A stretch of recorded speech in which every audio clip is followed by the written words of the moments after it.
It's one of the Arcanist lineages. A rare kind, Miss Bathadia. Based on the past cases, you will eventually become yourself again. The old self. What you saw in your mind were not illusions, but memories from your past self. I remember it now. Under the starry sky, on the scorching sand, countless Arcanists ran like a herd of beasts.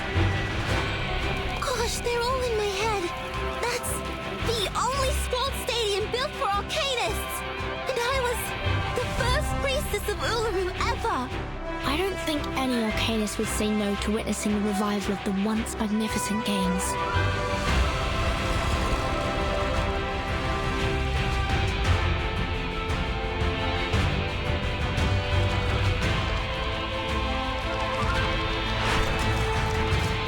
A junior student from Melbourne. An old soul, a reincarnator. What's her attitude and what will she do? Please, find out with me!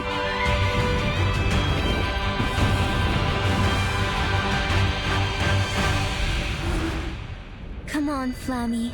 Let's light up the Uluru torch.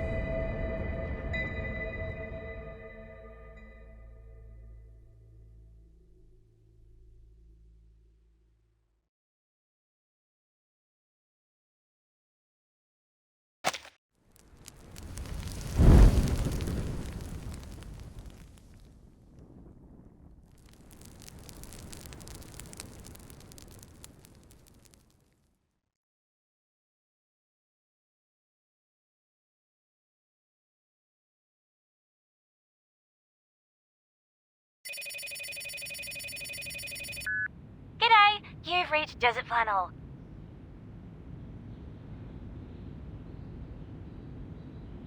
I'm not home right now, or I don't have time for calls. Please leave a message after the beep. Hello? We've only got 20 minutes before the game starts. Where are you? Get your ass here now unless you're dead. Look, I know you're not into these games, but you can really use the money, right? Otherwise, you wouldn't have come to me.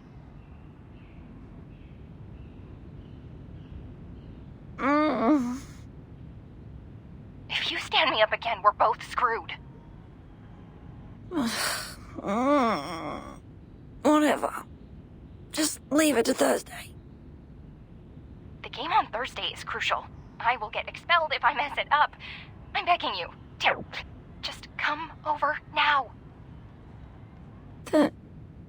Thursday?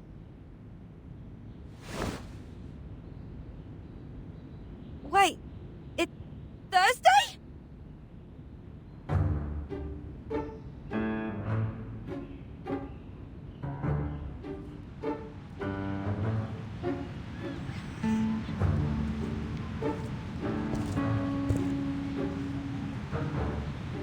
We missed the right junction. The roads are different from the map Mr. Slouch Hat gave us. It's too outdated to provide any useful information. Terrific. We've gone wrong again. This is like, the fourth time. Since my short life is supposed to be spent in creating huge value for all the living things in this world, Foundation should have sent me another bodyguard, a more reliable one. And the contact here should have offered us a more reliable map. I am the one and only reliable bodyguard who can keep you safe among all the others in the Foundation. You are of great significance to Laplace. They don't want you to take any risks.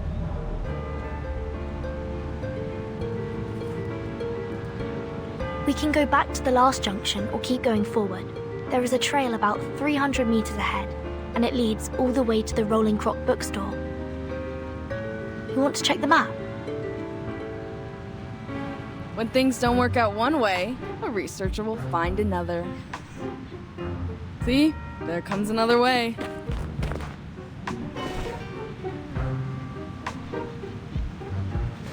Hey, wait. Miss Spathadia, right? are you? Do I know you?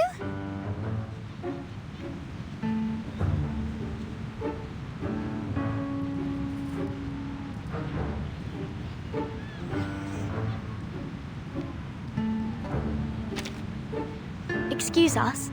We're looking for a bookstore. It's called the Rolling Croc, with a hand drum made of crocodile skin hanging on the signboard.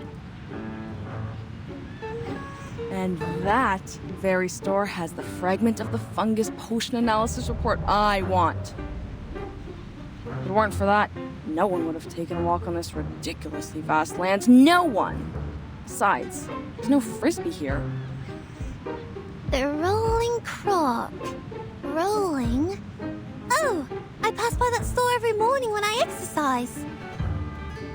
Go straight ahead, turn right into the lane after passing by a cafe with an orange signboard, and there it is. But do keep your heads down, or you'll be hit by the signboards there. I can take you there if you need... Oh, shoot!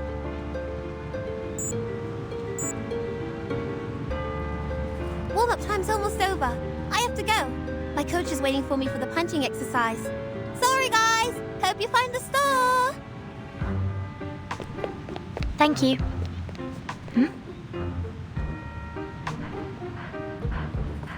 Make way! Make way! Move aside! It's okay. Don't mention it.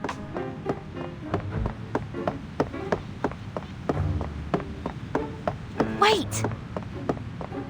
Someone's at the corner! Watch! Ah! Help!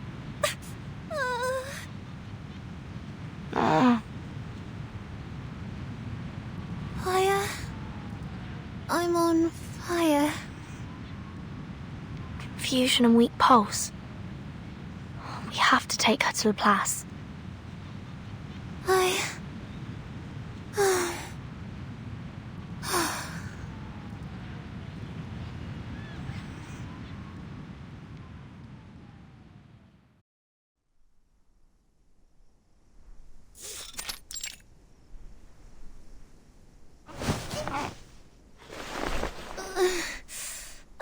I'm fine. I'm always fine.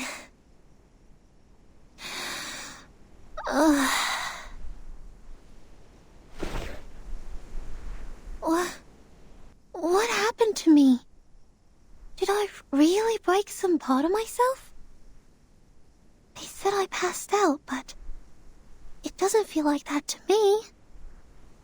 My vest is dusty, but I don't feel any pain at all.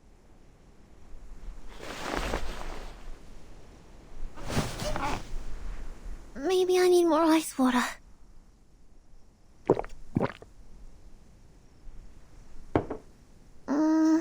No. Maybe it's hot tea that I need.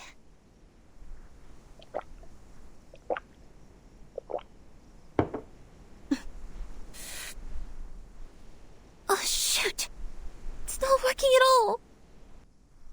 I should have gone to that lettuce place with those wacky people and had a physical examination. Let me see. Their card is in...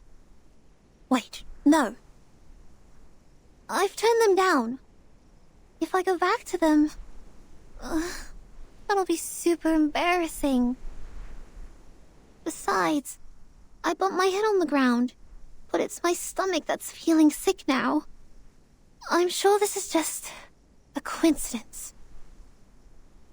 I seldom have junk food, and never miss the training at school. I know my body well. It's healthy and tough.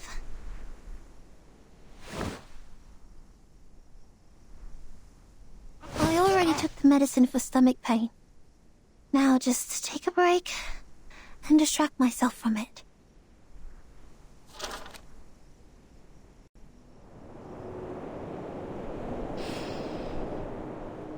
The smell of soil, mineral, burning coal, and the golden panda. That already makes me feel much better.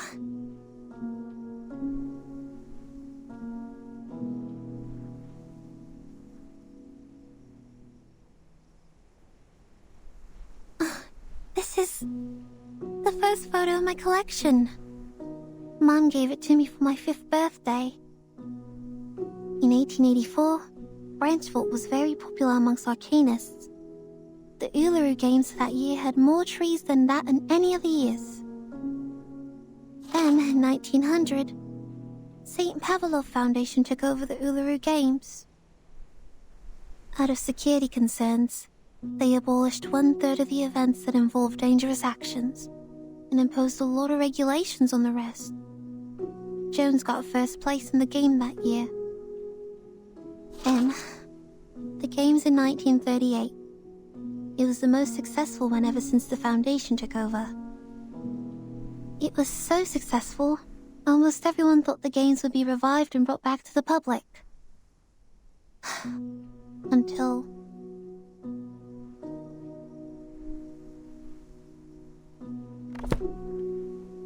I wish I could see the Uluru Stadium with my own eyes again. Even for just a minute. Like how I used to host the opening ceremonies in there. Back then, I stood on the highest platform, igniting a flame from the wood saturated by ointment, and then flew on a rosewood branch, following a canoe in water and gently pushing it forward. But the flame had a fight with me. I trembled with anger because she was such an unreasonable blockhead. Then my sight was filled with darkness.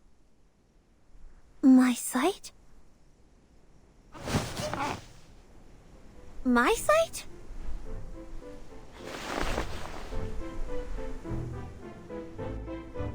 Did I just say something? What are these things doing in my head? Are they illusions?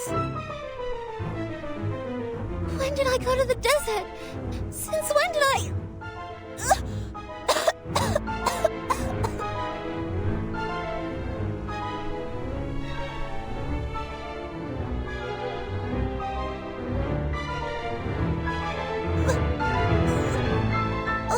Is the medicine working? My stomach is much better now, but... my throat... it's burning and itchy.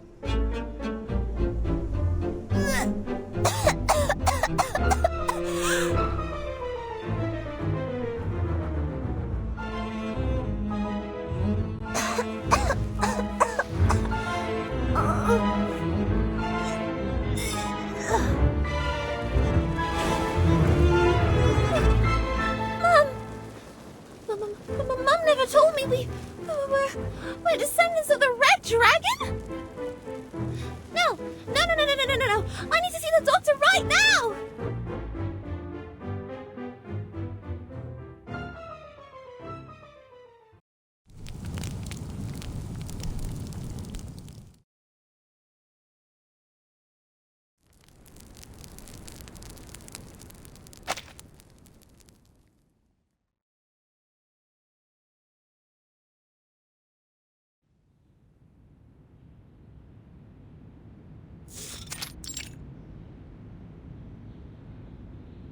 Now, let's summarize what happened. You fell into a coma for 16 minutes and 30 seconds yesterday due to external impact. Then you woke up and found yourself fine. That's right!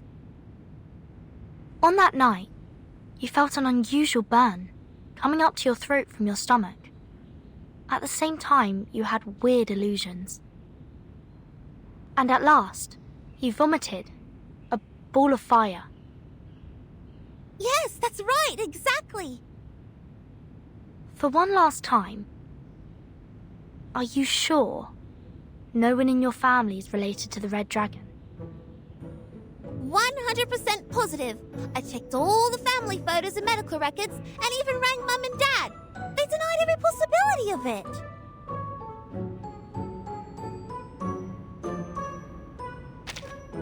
The symptom is really rare to see. I know, so don't walk away on me.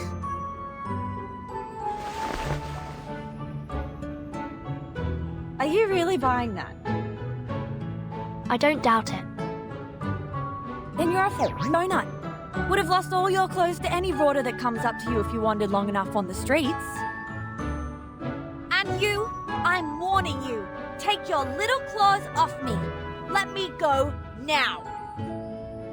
Hey, you were the one who burst out of nowhere and knocked me over. Now my brain's not working right and you're responsible for it. Yeah? You mean this smidge of zombie fire? You reckon this is the first time an arcanist sees it? Can get you 20 of these in 2 days in any workshop. You gotta try harder if you want to fool me.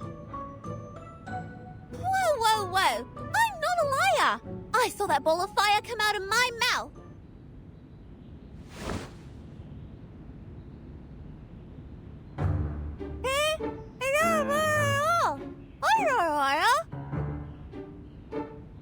You frauds never stop coming up with new scams. No cheat, no eat. Heard that before?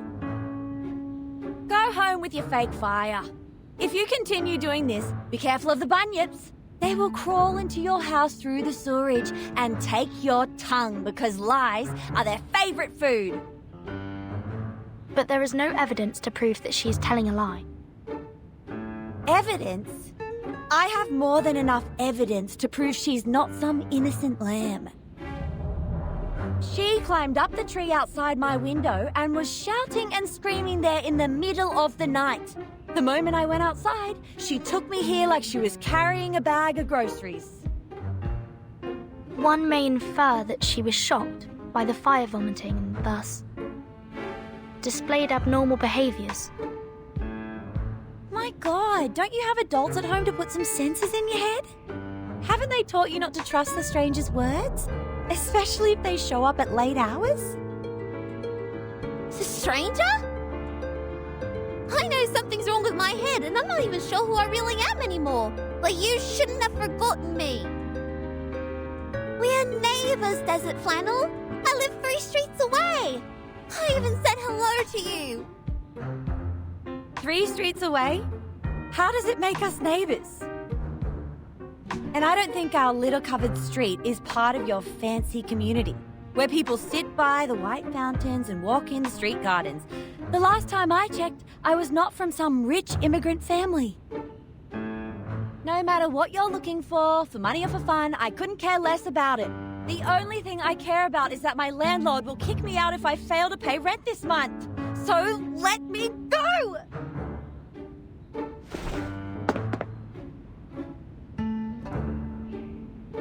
No, you must not leave.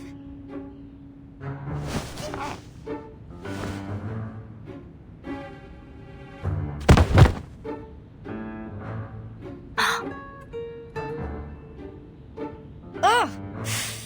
I think I just nicked you in the teeth. You must not leave. At least, not before I figure out what happened to me. Things are flashing in my mind now. Sometimes the past, sometimes the present. I remember I can sing, but soon I forget how to do that. I remember the crowd who worshipped me on their knees. They're running somewhere like the Uluru Stadium. And something hot. A hot bonfire? Is that a bonfire? Anyway, no matter what it is, I'm just an ordinary person like anyone else living at the end of the century. These things shouldn't be in my mind. There must be something wrong with me. With my head or other parts. I can't just go nuts now. My training plan... It's all ruined. I even have a game to play at the end of the year.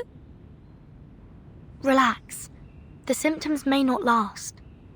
Sensing omens doesn't always mean danger to arcanists. Given the complexity of the situation, I think you need a more detailed physical examination to find the crux. We will help you and take care of you until you completely recover, or say, become completely normal again. You... Thank goodness. At least I can count on you.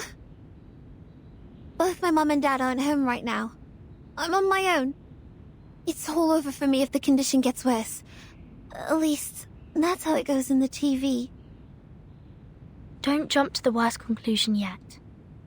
Follow me. Okay.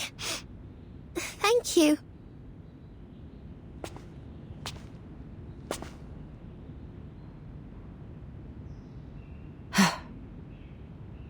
What? What are you staring at? She's having a body checkup. Do I have to tag along? You're going to stick away for those part-time jobs, aren't you? Fine, genius. You win.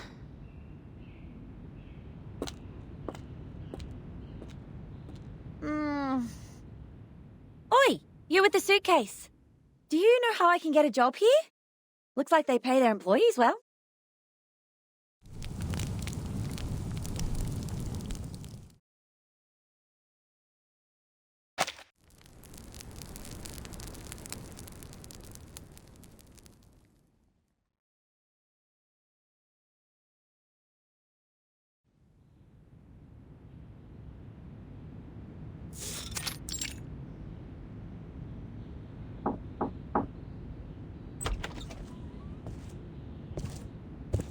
Here is Miss Spathadia's physical examination.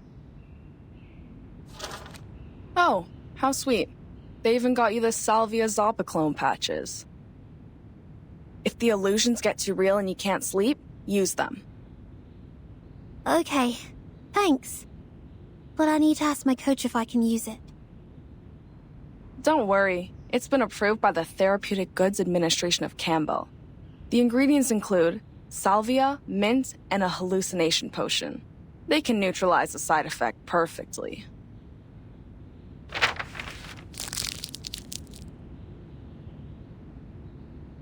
Actually, you're quite the lucky one, you know.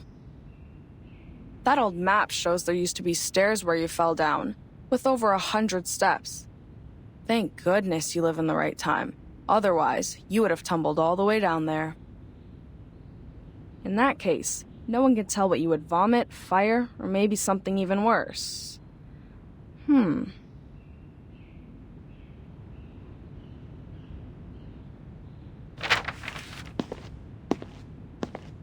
Wait here. I need to get someone. A weirdo for sure, yet the best person we can turn to for this problem.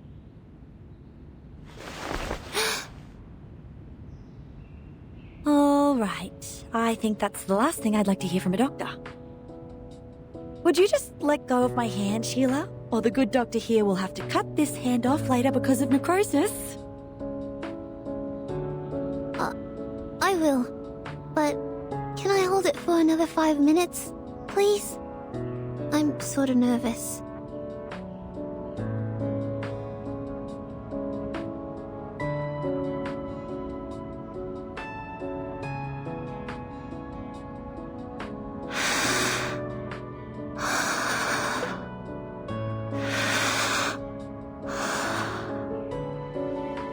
That's right. Breathe in, breathe out. Then unbend the fingers. I'm also human, I feel pain too, sweetheart.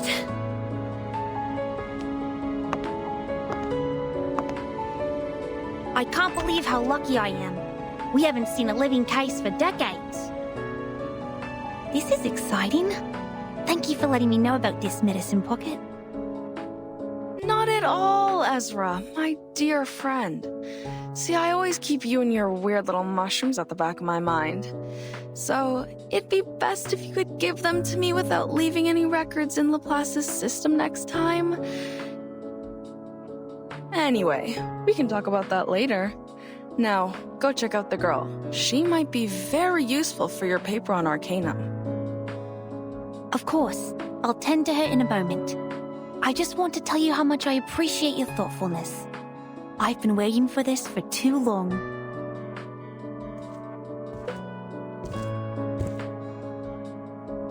What?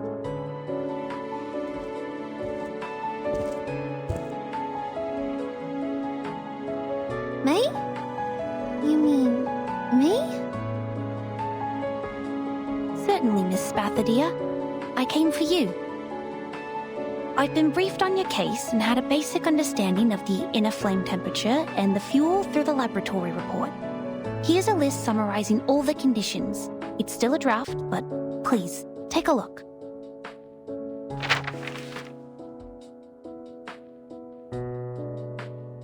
Since your condition is stabilized, and as a teenager, you're still in a developmental stage, I'd recommend you to run a test which is more friendly and pleasant to your nose.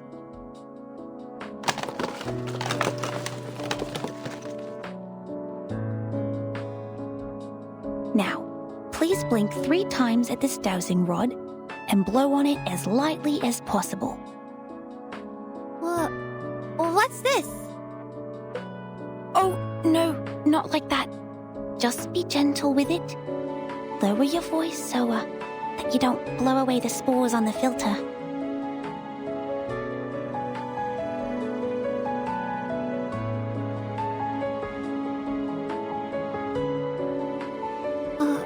Okay. Blink 3 times and blow.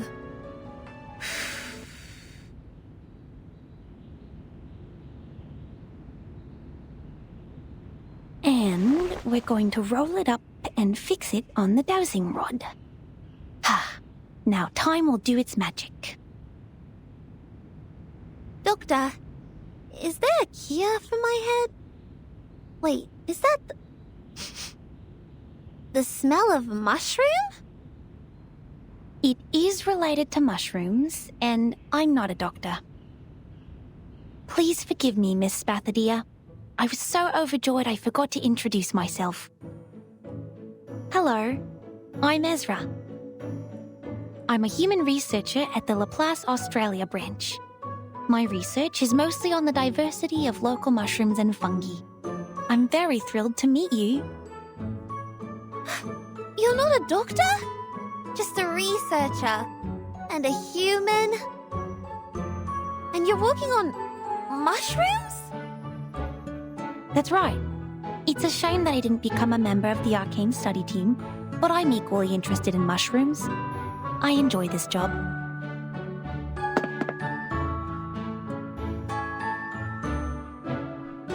So, they get you here to treat me, which means I'm not a descendant of the Red Dragon, but that of mushrooms?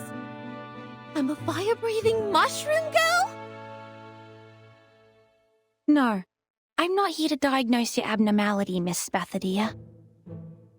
You're perfectly healthy. Your brain CT result looks normal, and I can see you're in good shape. In a stricter medical sense, you're almost one of the healthiest people I've ever seen. Ha! Finally someone has a sharp eye. So the truth has been unraveled. There has never been any illusions, nor is anybody putting on some strange, absurd, fire-spitting show. And But she did not lie. Please, take a look at this. According to the analysis, the core of her fire consists of an obsidian gravel that has 22 evenly distributed layers. This is no modern thing. It's old, dating back thousands of years. what? What do you mean? Whose side are you on? Have I made it difficult for you to understand? Well, you'll know when you see it. Please bear with me for 5 minutes.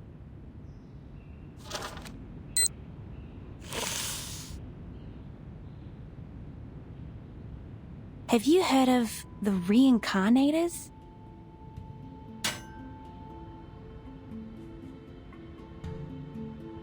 It's one of the Arcanist lineages, a rare kind. Since this power can only be randomly triggered, and its manifestation could happen anywhere, anytime, and in any fashion, it is hard to identify them when there is one. The most well-known case must be Dorothy of London. She fell down the stairs in her own house and lost every vital sign. But she woke again and became the ancient Egyptian Bentreshit. You're not saying that she's... Miss Spathadia is a reincarnator. Those so-called illusions are not a result of any brain damage. They were once real. It's her past. Based on the past cases, she'll go through a period of mental turmoil. That could be short or longer than anyone could expect, but eventually, she will become herself again, the old self. But how is that possible? Everybody knows that the reincarnators are just some lousy made-up tabloid stories. That's right. Sensationalism. That's the mainstream opinion about the reincarnators. In Dorothy's case, her experience of learning Egyptian and her career as an archaeologist also caused controversies over her true lineage, which is understandable since people haven't seen a reincarnator in years. But at the beginning of the 20th century, when Dorothy fell down the stairs which decided her fate, Laplace Scientific Computing Centre established its Australia branch, carrying out studies of local fungi. The fungi study is a brand new direction, and it has been secretly developing next to the public since, like the Australian honey fungus, growing without getting anyone's attention. The facts will speak for themselves. Please allow me to prove it to you.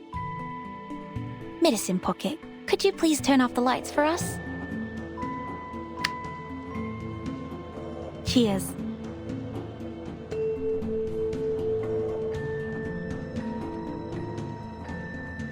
When we talk about reincarnation, the real question behind it is whether the soul exists. Because the soul is commonly considered to be the essence of what makes a person who he or she is. If a person dies, his or her soul will return to the ever-circulating network. Network? What network? A theory developed from Riemann's on the hypotheses which underlie geometry describe the world as an eternal, vast, invisible yet ubiquitous net.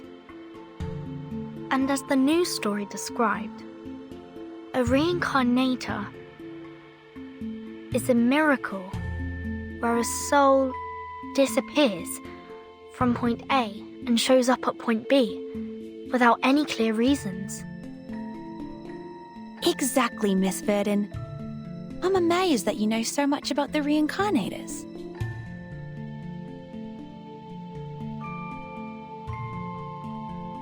That report described the reincarnators as incomprehensible and spontaneous.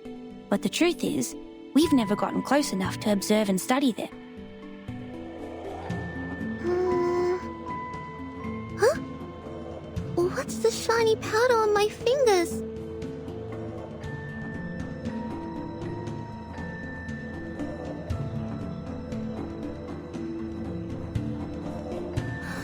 Gosh! It's like the neural network I read in the textbook. You have a sharp sense. You arcanists never cease to amaze me. The latest studies have shown that the working mechanism of mushroom flora may be similar to the brain's, and we have made some progress from that. This is why the study of mushrooms is important. It enriches our understanding of the reincarnators, for they are hard to find. You mean these things floating in the air? Mushrooms? The Australian honey fungus, the mushrooms living beneath the ground. It's a pathogenic gem that causes roots to rot. It was first discovered in a eucalyptus plantation in southeastern Australia. At the end of the 1970s, Laplace researchers who intervened in the local environment protection found that, unlike other fungi which reproduce through the spreading of spores, the honey fungi spread by the growth of their underground mycelia all over the forest. You think it's like that invisible net? Yes, a net hiding underground, in which you see an object disappear at point A and magically emerge again at point B. The reincarnators are very similar to Australian honey fungus in this aspect. And with her breath, a small amount of her saliva, and the dowsing rod, we will be able to find her net and map her movements on it. And when her gaze emblazes the Omphalotus nidiformis, Omphalotus what? Isn't that a ghost fungus? yes, the ghost fungus, the mushrooms that glow in the dark. They're called chinga in older times, which means spirit and soul, the sparkle of ideas in human minds. If the mushroom has simulated Spathadia's net, then these two light spots are... The one closer to us represents the current Miss Spathadia, and the farther and brighter one is what put her through the changes now. So... that's me in the past? And I will gradually turn into... Huh?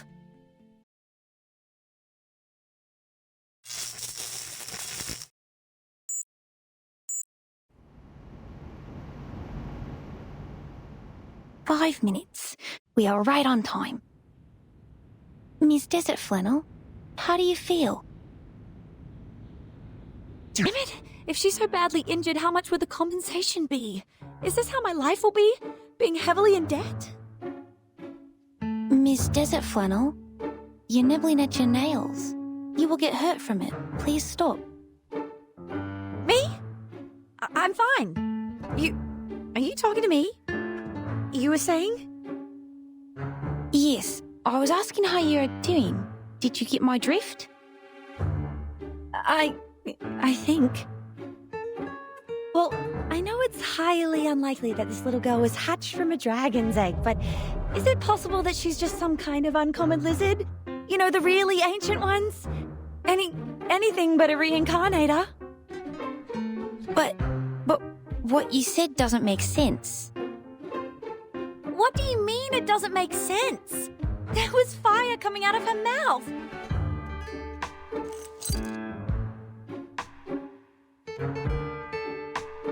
And my only family here is a pixel emu. Does it make sense to you? I don't follow. I know this is not your fault. It's just your arcanist nature taking over. It's very normal if you got too carried away by your emotions and became delusional and hysterical. Please, take my hand. I was once trained to help arcanists calm down. Now breathe with me. In and out. Me? I'm not hysterical.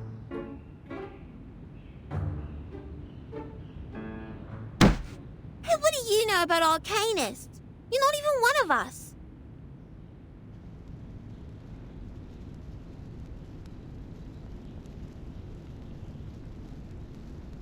Everyone.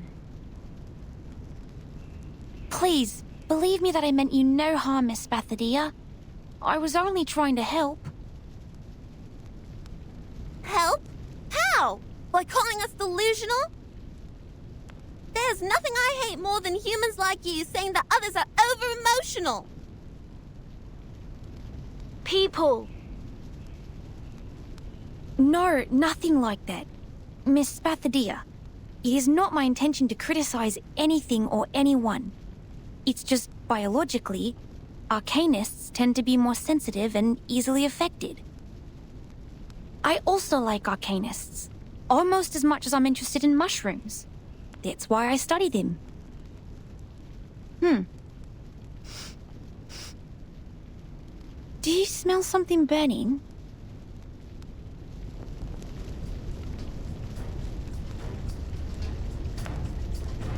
A fire! It's the flame I spat out. When did it grow so large? I tried to warn you. It has grown larger and larger as your lizard hypothesis heated up. I'm sure the guards of Laplace will break in soon.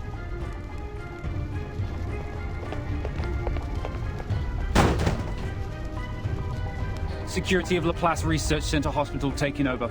All patients and non-staff, please follow me to evacuate the room. Evaluating fire level. Level 2. Extinguishing the fire. Source of ignition confirmed. Request for permission to use Kangaroo Foam Fire Extinguisher 3. Wait! You can't put out my flame. It's important for me. Very, very important. I don't know why, but it's important, this is for sure. Those bubble kangaroos will kick its butt once they see the flames. I don't want that.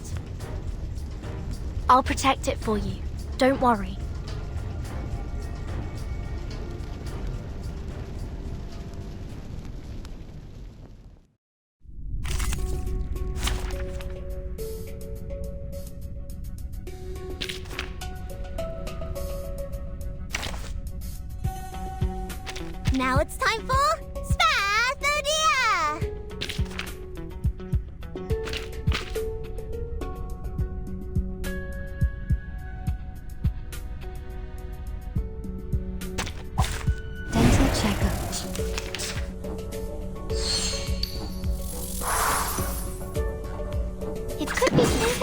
could be found.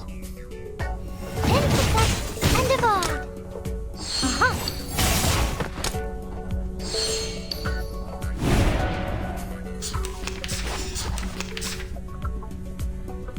Stop me up! It could be found. Left hand up! Now right hand up!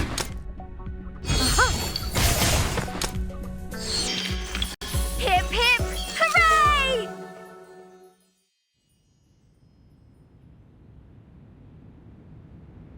There you go.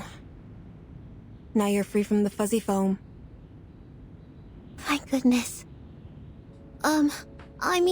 Thank you.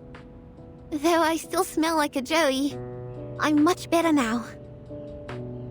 In the early stages of arcane ability awakening, the rate of Arcanus losing control can reach 74.3%. But it doesn't mean that you can set a fire in the clinic of the Laplace Research Center Hospital, or fight the security to protect the flame. Oh, I know. I'm sorry. I didn't mean to do this, and I have no idea why my flame grew so large all of a sudden. That never happened before. I know I should have been responsible and noticed the anomaly earlier. I was completely lost in the argument.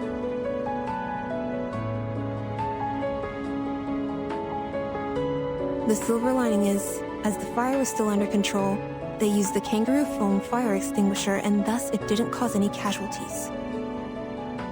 Please write down your emotional changes and physical reactions that occurred during the incident on this sheet of paper.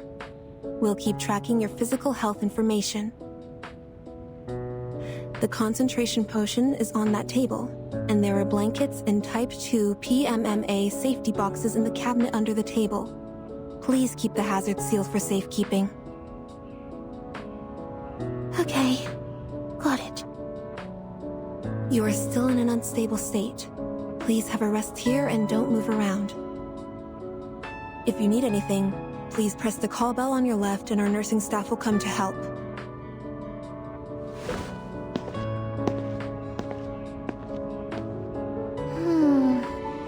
Well, in case we burn another room... The box she mentioned is... Oh, here it is.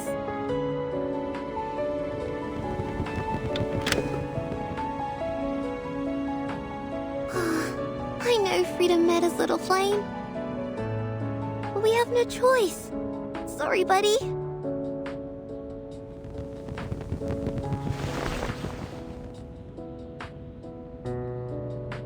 Alright, listen. My teacher said fire needs oxygen to burn. So I'll leave a small window for you to breathe. I have always wanted to see you. What? Go. Are you talking? Gosh, the call bell. Where's the call bell? Go back to Ulu. We must go back to Uluru Games. Huh? Uluru? Uluru Games? You mean the Uluru Games? Oh, make it clear, little flame, make it clear. What's going on with the Uluru Games?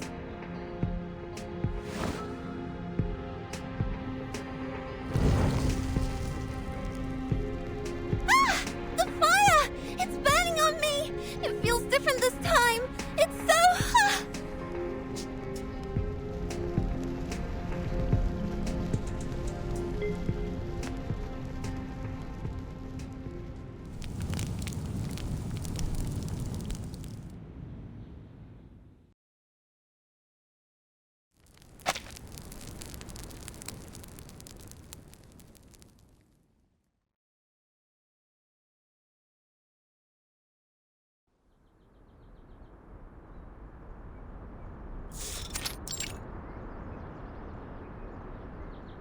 Is this the Laplace fashion of dealing with emergencies? I swear, if anyone walks past us now, schoolers or deros, I will be instantly killed by their silent judgment. As a matter of fact, when the patient or the subject becomes unstable during contact, it is necessary to isolate them from the triggering cause immediately. But we just burnt down the isolation room. No wonder head nurse Judith was so angry.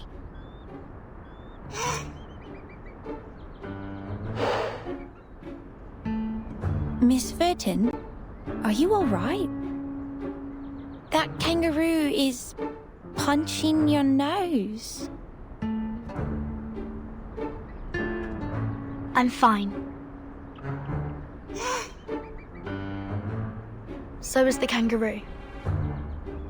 I'm sure Medicine Pocket will bring us the concentration potion soon. They'd better. We look like a bunch of kangaroos, feel like kangaroos, and even, smell like kangaroos.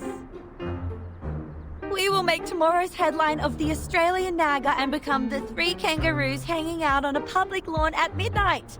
That'd be the end of our social lives as humans and the beginning of a life as kangaroos. Make the headline? Ah, I see. Please, don't worry. Although it's true that Medicine Pocket is a frequent celebrity on the news, the concentration potion is not their work. Besides, we didn't use anything new in its development. I'm not worried about that guy. I was talking about myself. There are paparazzi following me around these days. I didn't know you were famous. I'm not. It's just that someone wants my name spread in a bad way. Ugh, trust me, you should never piss off the paparazzi. You should turn to the police for help. Yeah, just shut up and keep your eyes peeled for anything suspicious. I will toss his shoes on the power lines if I find him here. Miss Desert Flannel, watch your back! What are those paparazzi? Ugh! Ah! It burns! Is this fire? Miss Desert Flannel, the lake is over there! Get in there! Lake? I can't swim!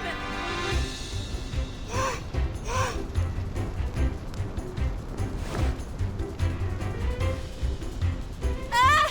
This stupid kangaroo kicked me in the eye! Ugh! Move! I can't see where the lake is! Wait, calm down. You are not in danger. She is. Are you joking? I was getting burned! Huh? There's nothing on my skin.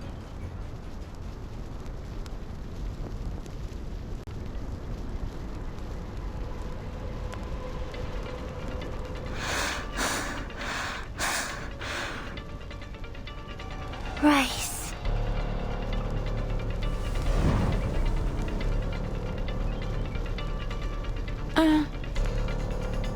It didn't cause any damage on me. Just burning the foam on my skin. Is that some new method developed to get rid of the potion? But what is Miss Spathadia doing here? The head nurse shouldn't have let an unstable patient walk around freely. Did she sneak out? Gosh, mate, she's on fire! Did she even remotely look stable to you? Rise like a dew, stepping on the red soil where vines and woods grow.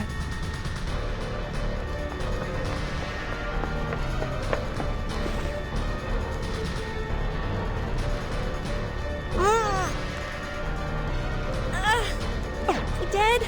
She's as well heated as a boiling pot. We can't let her go on like this. Her brain is going to be roasted in that little head.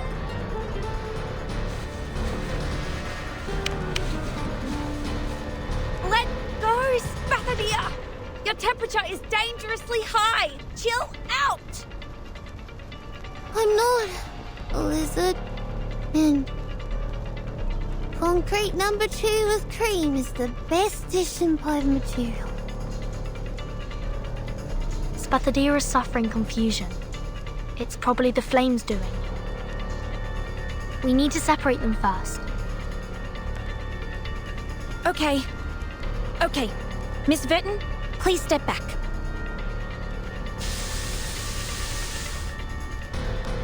Oi! What are you spraying? I'm still here! Hey!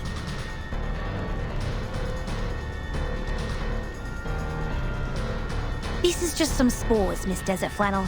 Worry not. They are the tranquilizer that the locals used to pacify animals and was once widely used among Arcanists in early times for hunting. As long as we calm her down, we can bring her back to... Ah!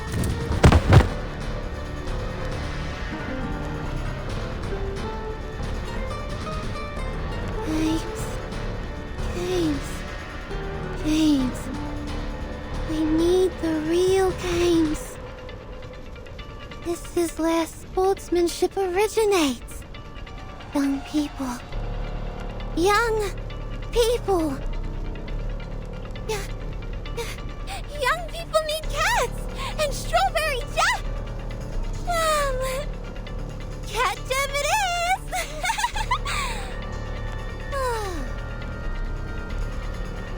Did I use the wrong mushroom? Miss Spathadia has become even more restless. What about Miss Desert Flannel? Is she...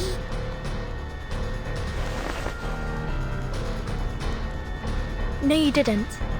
She's behaving exactly the way you described. Miss Desert Flannel?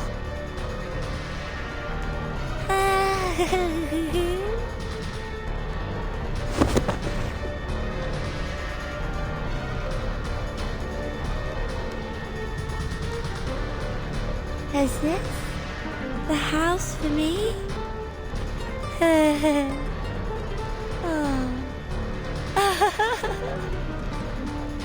Does this mean I don't have to pay rent anymore?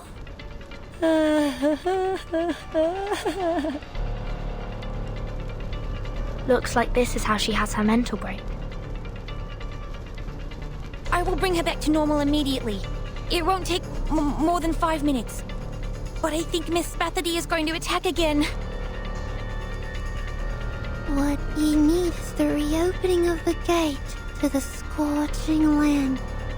And the retrieval of the rock.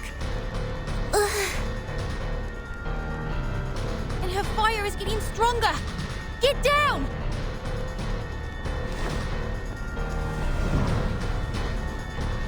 We are running out of time. Let's deal with the burning issue first.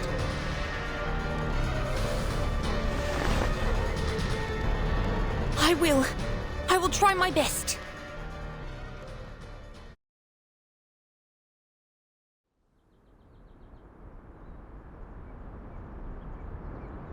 Where am I? What are you doing here, guys? I thought you were driven away. Great! She's back to normal. I remember it now.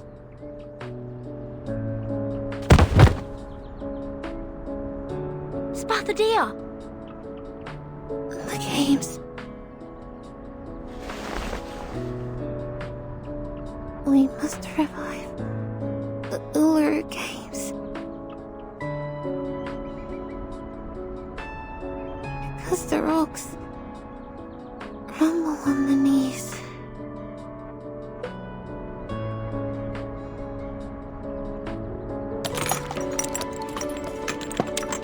I've heard what's going on. We will check if her organs are injured by the high temperature after returning to Laplace. You can visit her tomorrow after 11 a.m. Can we visit her? I thought you will send her to the wards on the 13th floor. Go with the flow when you can't fight it. We've now understood what will happen if we separate you and keep her alone someplace else. What's more, Laplace can't lose another clinic. I see. This is great, thank you.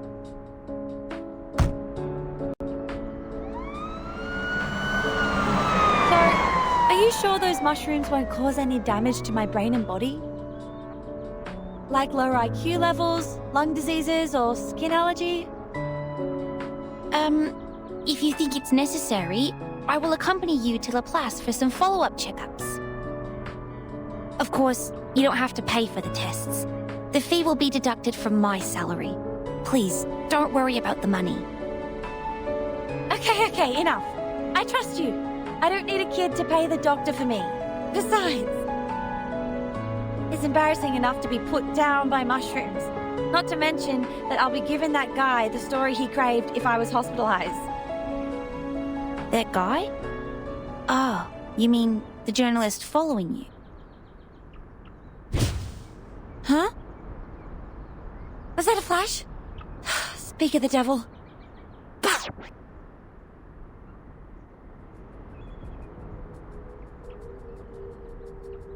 Come out yourself! Don't make me force you!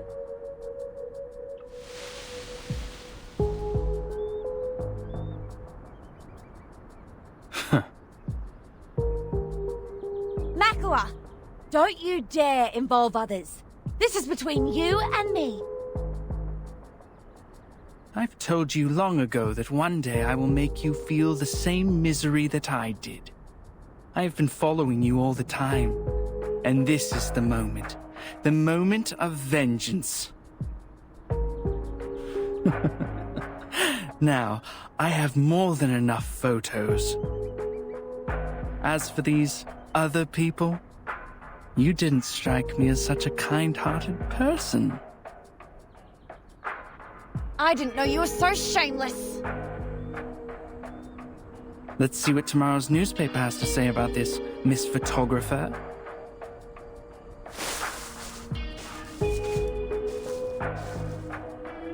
No! We can't let him get away! He has a photo of us! Is he your enemy? Maybe arch enemy? What happened between you two? If you don't want to be one of the burning kangaroos on the headline tomorrow, shut up and start running! We have to stop him.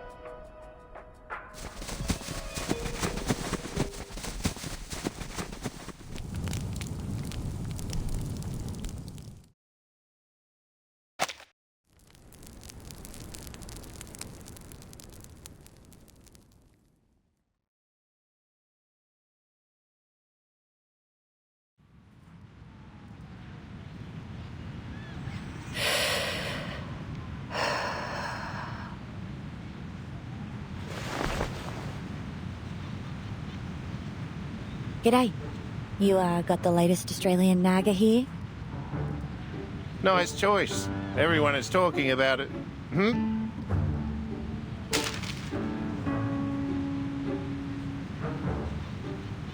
A strange party held in the city park last night. The witness claimed to see the burning kangaroos, mushroom-intoxicated rolling croc, and the teenage arsonists dancing together. A secret event on the public lawn? The revival of the Uluru Games?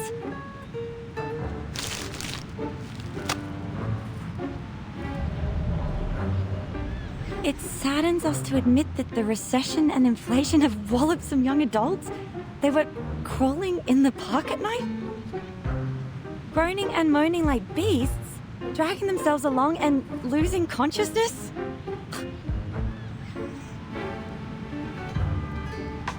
Wait, your voice. You... Do you have to talk to me right now?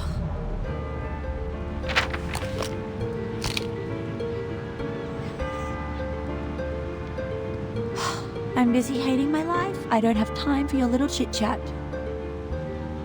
No way. Desert Flannel, it's really you.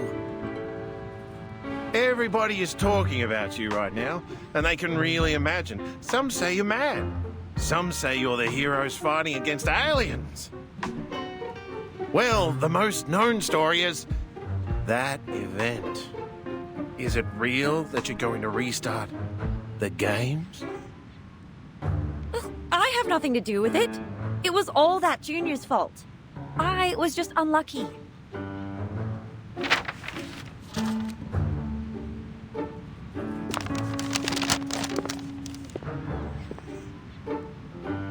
was pure bad luck that I ran into those weirdos, got taken to the hospital, and let Makawa get what he wants. I shouldn't have let him get away. Oh, if I see him again, I swear I will pull out his tongue and tie it around his neck. Oh, look at this gibberish. He said, we are the drunkards who eat bunyips from the sewerage, a burning kangaroo, and I am a nutter because I can't find a way to afford rent. Oh, this is great.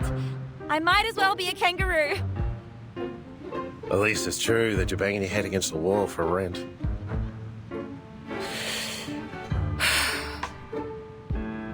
Yeah. Be mindful that you're talking to a nutter.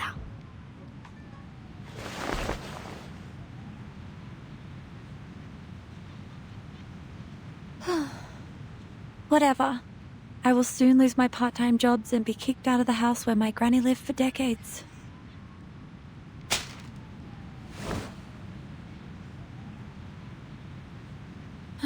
I'm heading back. Let me know if you know of any job vacancies. I can do a lot of things. As long as the money is good. No, as long as I'm paid. Wait, Desert Flannel. Come and take a look at this.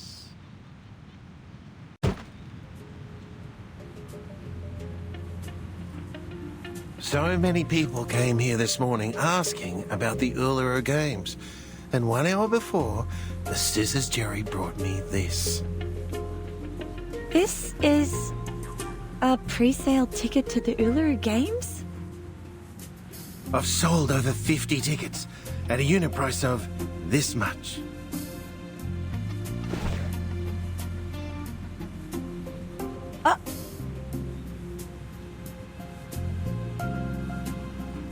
It has been suspended for too long. So long that everyone thinks society has forgotten it. But we remember. Our ancestors told us about those amazing and funny sports. That big, wide, fancy stadium. I all remember it. Even looking forward to it. And even bid up for a fake ticket. Mate, did you get more of these from the other gangs? 2 boxes left.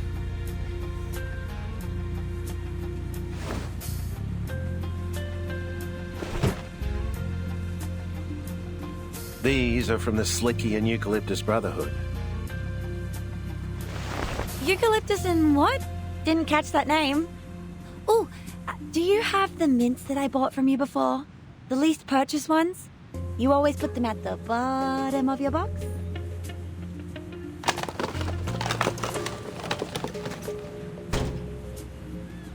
All right. Now give my ticket back and I'll put it away. I don't want any of the gangs to find out I'm dealing with the other... Desert Flannel?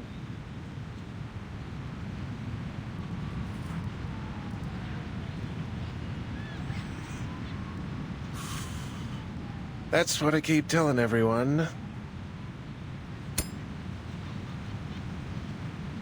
Muddying the water is what this bad girl does.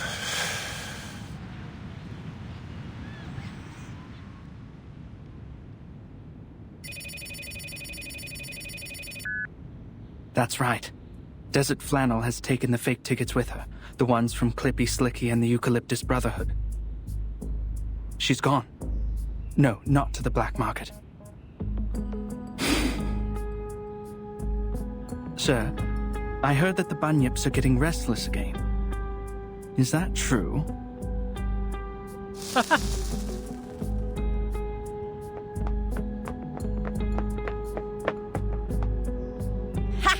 I'm gonna make a fortune out of it. I'll be able to buy that house, get myself a new oven, some new clothes, and that giant wool nest for Fluffy.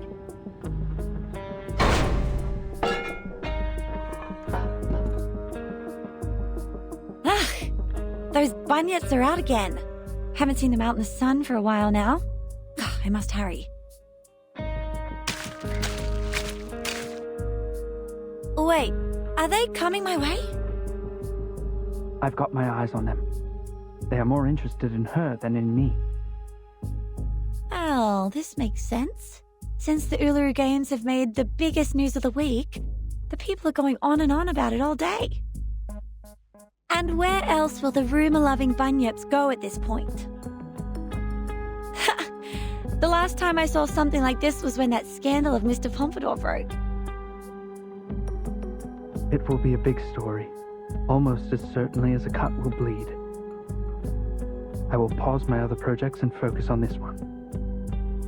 This is very kind of you. I really appreciate it.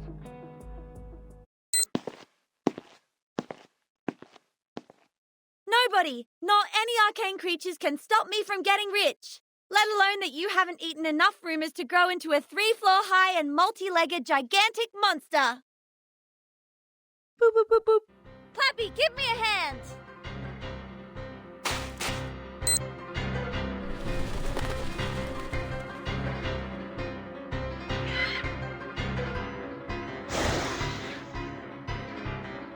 Ha! Like that smell of rumours from the ticket box? Come get it yourself.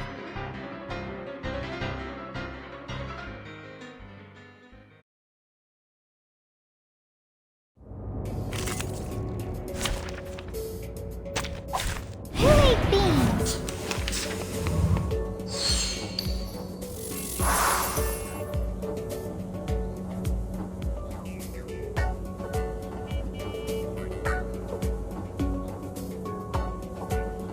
Given that, it could be something. Given that, form is a bubble.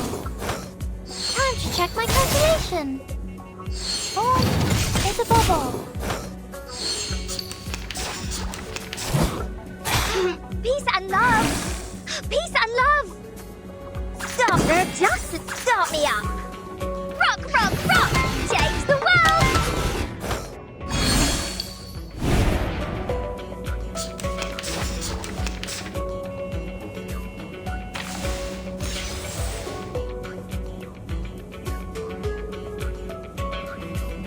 It could be found.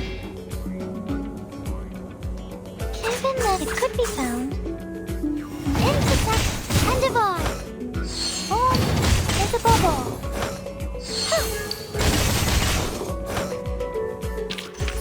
Victory secure. I should excuse myself.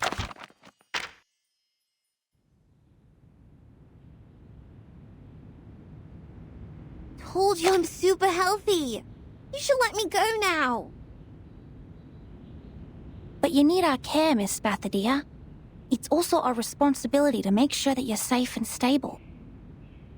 When Arcanists were first introduced to their power, they would experience a 4 to 12 week adjustment period, during which they may suffer emotional breakdowns, strong hallucinations, or frequent comas.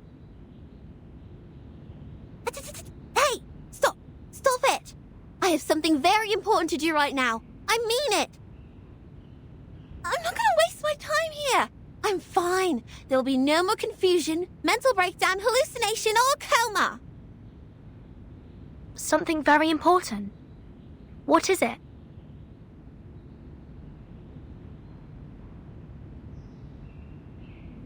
My flame talked to me last night.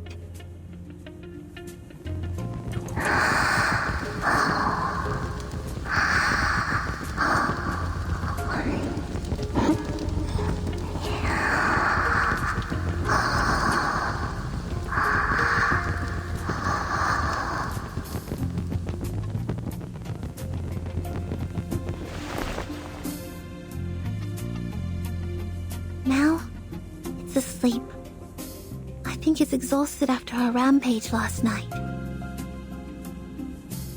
Is the conversation about your changes?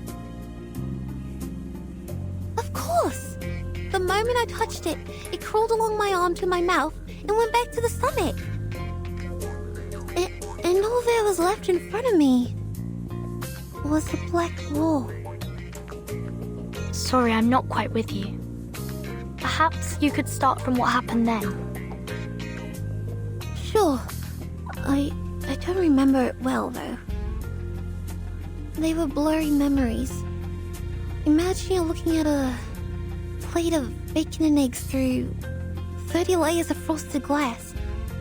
I had to get close to the glass to barely feel them. I remembered you were there, but there was also a clear window. I saw complete darkness in the window for most of the time, but there were pictures flashing by sometimes. I believe that's your memory as a reincarnator. Just like what's written in the books. Hey, let me finish! Sorry. I was too excited because this is the first time I see valid proof of reincarnation. Please continue. Ahem. I think that's my memory as a reincarnator. I saw my own body in that window, just like the one I'm looking at here. I saw a lot of flames, wobbling lights and people.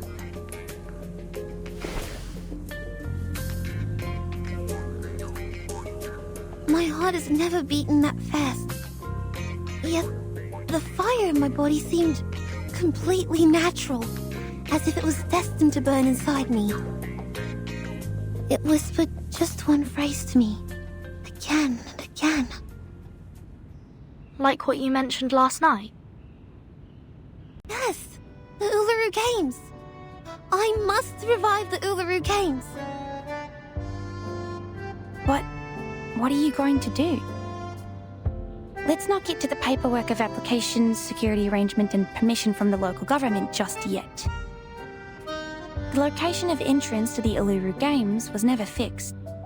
Only few Arcanists could find it, and the games are for Arcanists only. There has never been a human athlete in there.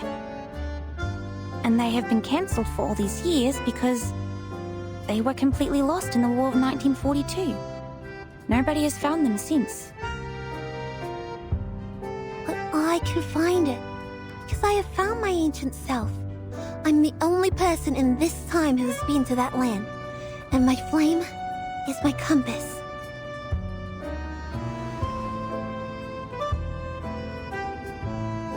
Though I have not yet figured out why my memories are all about the conflicts with the flame, I felt so whole again when we burned together.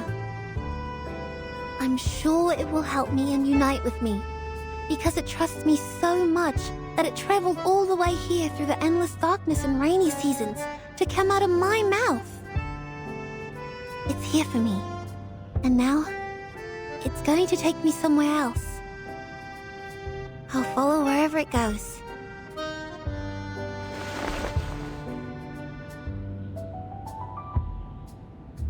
So, Verdun, you said you would take care of me. Would you come with me? I need a revival squad, and friends who understand and support each other, just the way the Flame and I do. By then you'll go to the stadium too, and we'll run together. I promise it'll be a wonderful place where you'll never regret going. You will enjoy the Uluru Games. I've seen pictures of the Uluru Games in the school library collection a long time ago. I was not a fan of the routine physical fitness test at school, but I don't think any Arcanist would say no to witnessing the revival of the once magnificent games. Oh, so... I'm more than willing to join you in bringing back the games. It will be a wonderful new beginning.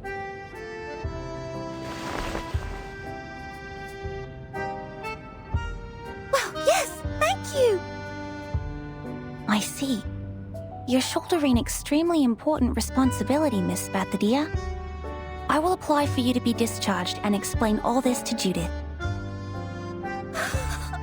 And thank you, Ezra! I won't forget your contribution to the revival of the Uluru Games. I'm deeply honored to have this chance to help. Then I will get the paperwork done and go back. What's that for? I need to prepare as many mushrooms as possible so that I can better assist you on the way. You? On the way?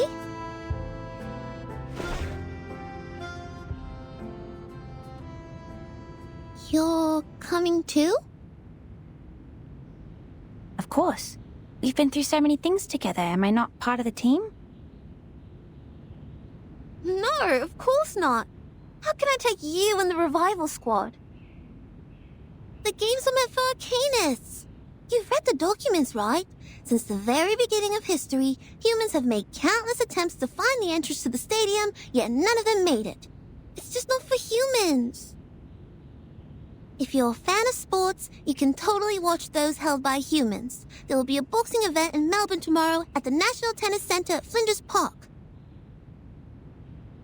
No, Miss Bathadia. I'm not interested in any games. The only reason why I'm coming along is because you haven't fully recovered and still need medical care. Besides, I hope to collect more information about reincarnators from you. I will not disturb your mission searching for the stadium. Please, let me come with you. It's going to be good for both of us. Collect information? You're monitoring me. Since when did I grant you the permission to do that? I never said yes. I don't want to be studied or published on newspapers like the reincarnator you talked about. Our research does not need to be published in the newspaper. We can do it in a more subtle and secure manner. I will not design any tasks for you to perform, nor will I force you to take any potions. My job is to observe, record, and ensure your health and safety. Like what we do with the mushrooms. But I'm a living arcanist, not a mushroom. I've had enough of everyone watching.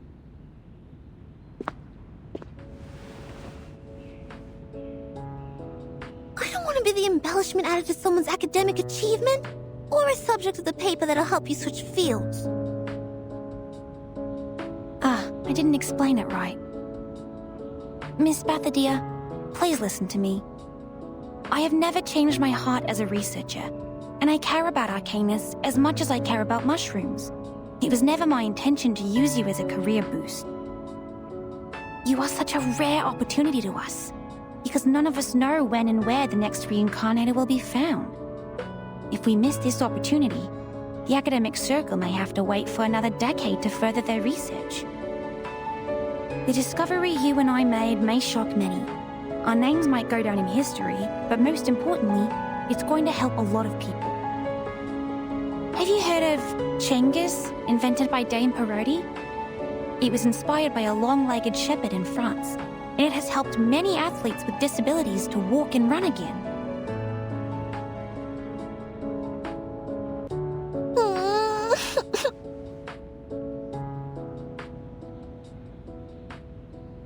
Miss Bathadia, you look miserable in the blanket. Keep going, Ezra. You're very close. Me? Close to what? I don't follow.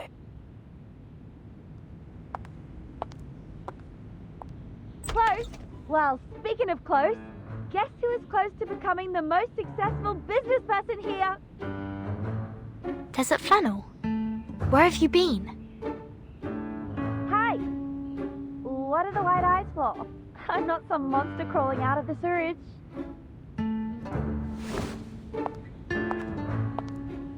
You look a mess.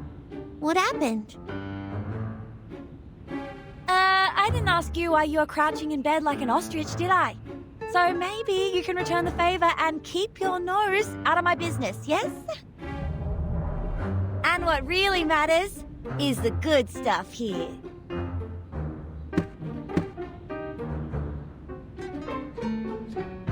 You wouldn't know how unbelievably lucky we are, my dear business friends.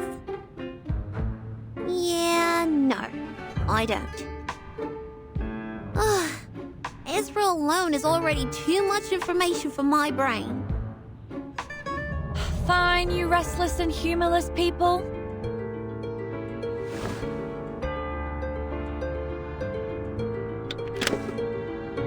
We will bring back the Uluru Games.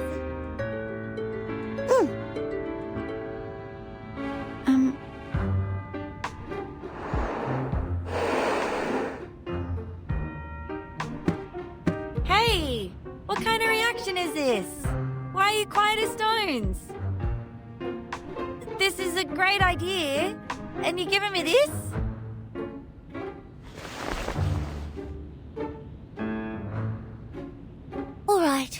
Join my revival squad.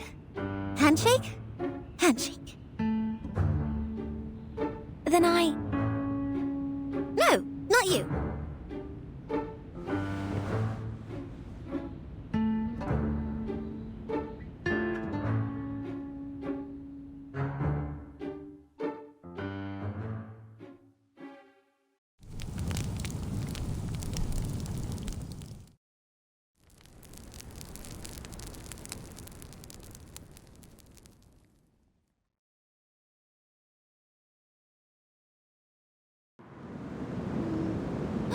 Hey, I see it!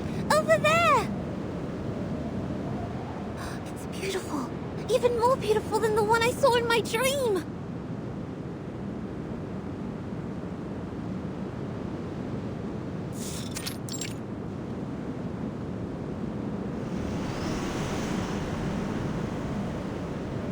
This is a miracle of nature, like the Great Barrier Reef. Of course it's pleasing to the eye. Many would wrestle with the heat wave and travel all the way here from Alice Springs by bus.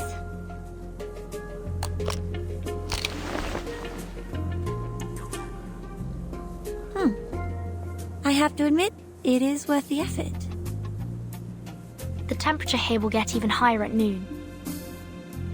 Ezra has prepared plenty of cooling tablets and water in the medical kit for us. If anyone still suffers sunstroke, we also have the budgerigar coat as an emergency measure.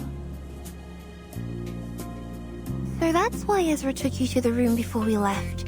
To tell you all this. Ezra is worried about you, and so are we.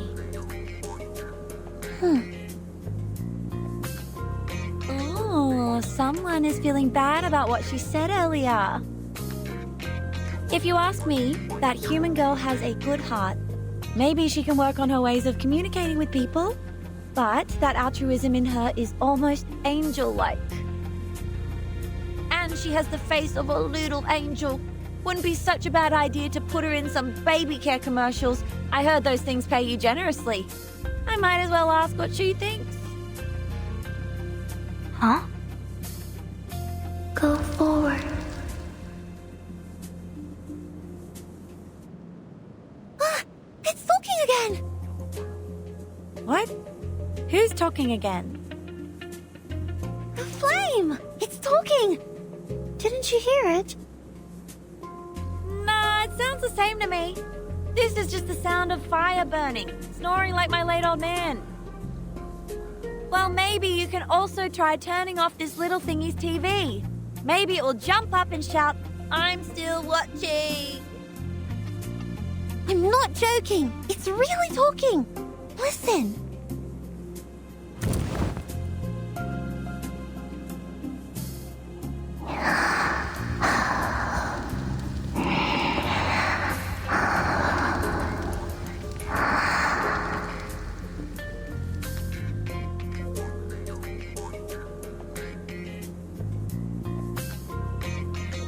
Wait, its temperature has gone up, and it's transforming. What is this, a rocket? No more waiting. Ah!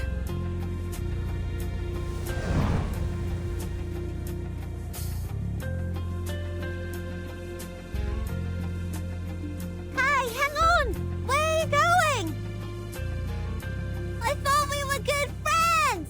Are you ditching me already?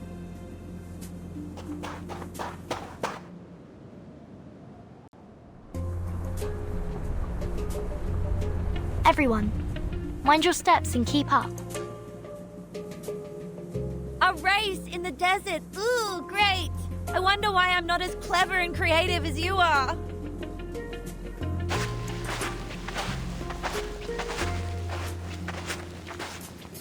Miss Verdon, was she talking to me? She always looks over. Perhaps she knows that I'm following them. But no, I'm hiding well. They shouldn't know.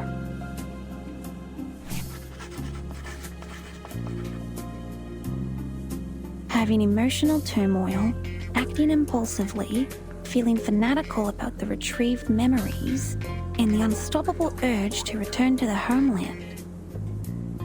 These all match the description in the research notes. And now the fire, which is also the key in this case, is burning vigorously. The notes end here. That's all we know about reincarnators.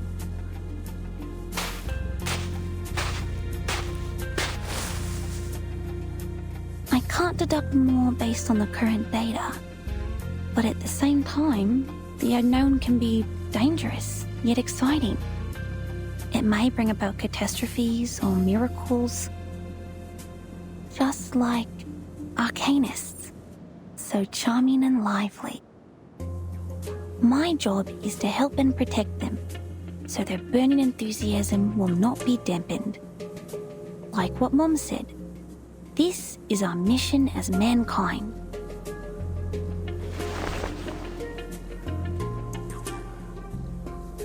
The annual jumper frog mushroom, the fairy ring powders, and the butterfly-shaped portobello mushroom. Very well, I have them all. This time, I'm prepared for any danger.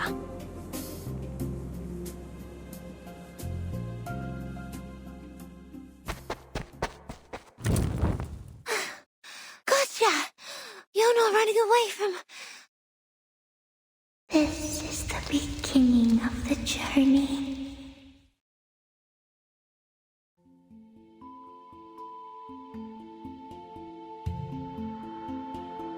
Beginning of the journey? No, we set off from Melbourne. We're close to Uluru now, so it's almost so distant. Gosh, what are these? These are murals. No, they are reliefs. All the marks are carved out of the wall. These carvings existed long before any murals. And they are rougher. Of course they are. Just think, when did our ancestors learn to draw with paints? And when did they start carving with sharp stones? They're beautiful. Like star trails, one circle in another. I think I've seen them before. They feel familiar and make me thirsty at the same time. Look, this circle's just like a spring. We don't need a spring. We brought water ourselves. Drink as much as you want. Look here. These are most probably some ancient relics. This one looks like an animal, and this a plant. And what is this? Birdie. They have something to do with people's lives. These marks have to mean something. Maybe they will lead us to the entrance to the stadium. This is a time when Spathadia's opinion matters more than ours. Come, Key Girl, take a look at this.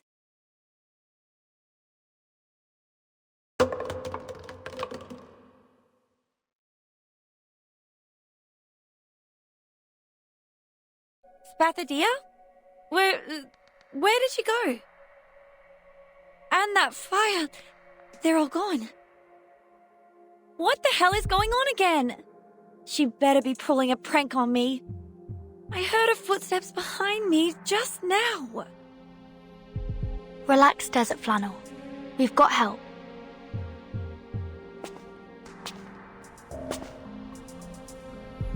Ezra? How did you get here? Wait, how long have you been following us? From the beginning, when you were at the hospital. Sorry, Miss Desert Flannel. Please let me check this first.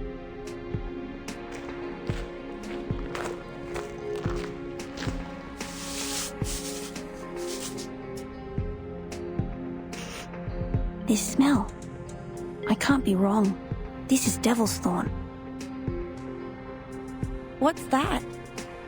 Does it have anything to do with her missing? A rare kind of mushroom that grows in the desert. Allegedly, it's genetically connected to lizards. I've only seen its pictures in books. It has wide open pileus with sharp spikes, and its roots are as absorbent as a sponge.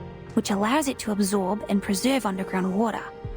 They only appear around water sources, and with this spiral pattern on the wall, I think I might have a way to find her. Please, come with me.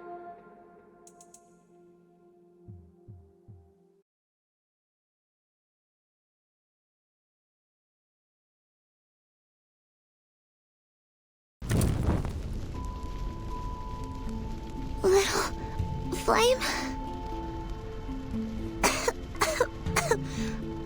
My throat. It hurts.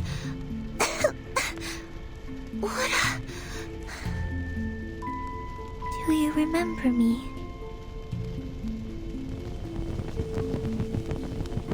I travel through the endless flood, drought, rain, and waterfalls to finally reach you.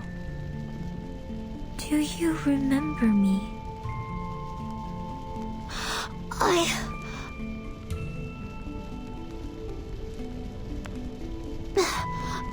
I do, but not really. I can't recall your name or your face, but I do remember.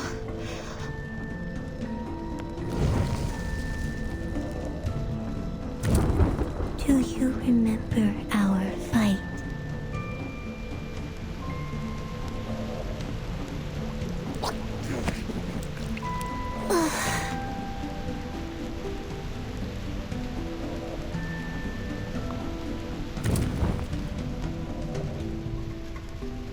Weigh the anchor of the current feelings and seek in the boundless net.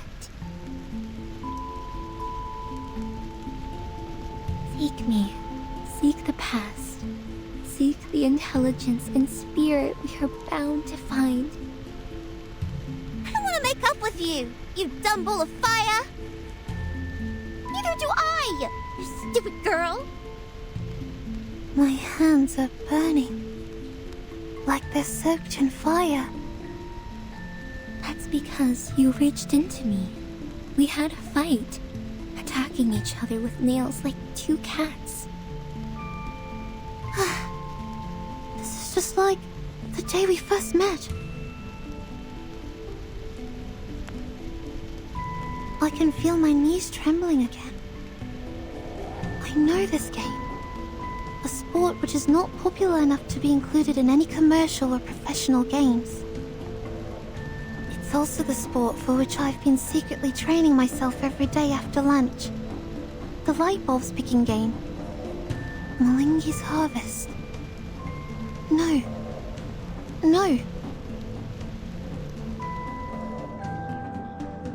But these are not light bulbs for the athletes to pick up from the ground, but fire. And I don't have such a burning campfire at home. It can only be found here. Beside the flowing spring, under the starry sky, on the scorching sand, I saw the burning campfire and the sparks scattering in all directions. My hands surrounded by blazing flames, I touched the inner cone again and again as I flew by. Immersed in great joy, I dove down from the air. At that time, our hands held each other in the flames. Our traces went on, from one torch to another. Yes, I know. I remember it now. I once drank the cold water in the spring and covered my limbs with colorful strips. I sang and danced until a pair of wrinkled hands touched my forehead.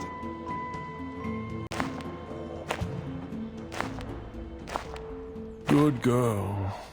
My good girl. Your hands are dusted, but you win the game and your soul is sparkling. It's you who find the hottest fire for us. It's you who connect to it and make friends with it. I shall grant you the scepter and lead you to the highest platform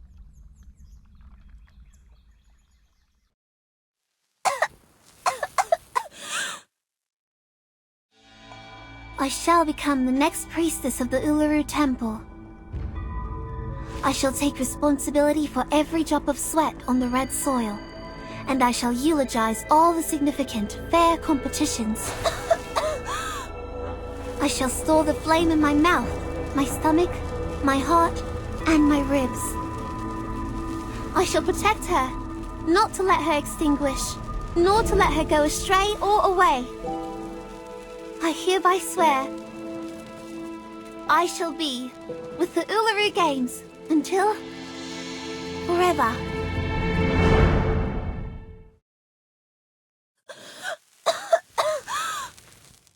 Mom? Mom never told me. We're descendants of the Red Dragon.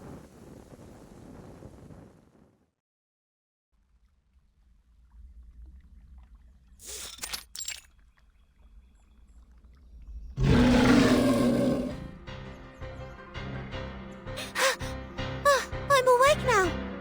This is the entrance to the stadium.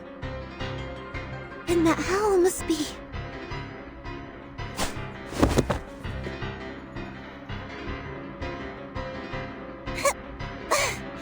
the guardians of the stadium. I knew it.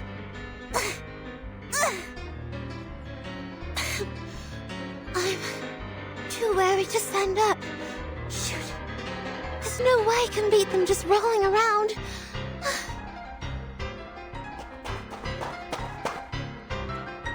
Miss Bathadia! Ezra! And Desert Flannel! Vernon! Thank goodness you found me. These critters. They don't look like any kind that I know of. What are they?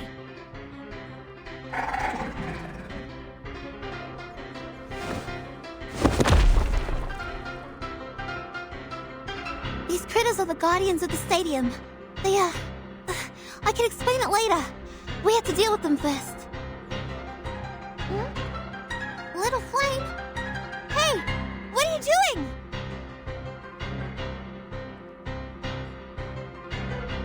No time to hesitate. Protect Bathadia and engage.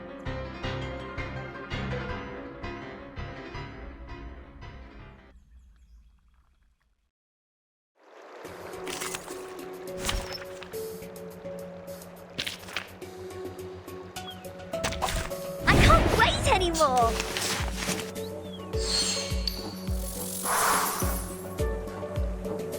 It could be found.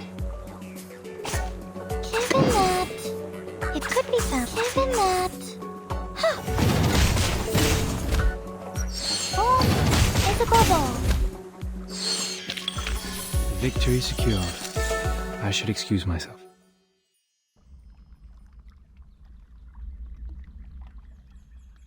Woo! Great. They are down. Everyone, for the sake of prudence, please stay back and do not approach before confirming the danger has been eliminated. No, there's no more danger now. Look!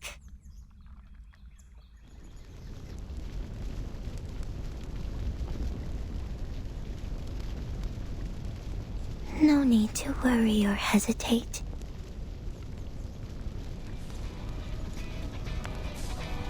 Now, it's all clear. Long story short, mates, I've retrieved many memories. At least now I know who I used to be. My name in the last life was Flammy. Exactly what my close ones call me now. I am still me. I'm not replaced by anyone. You are still you. The modern version. This has never happened to any reincarnators as far as we know. That's because Flammy and I are very alike. And we both have the same duty on our shoulders.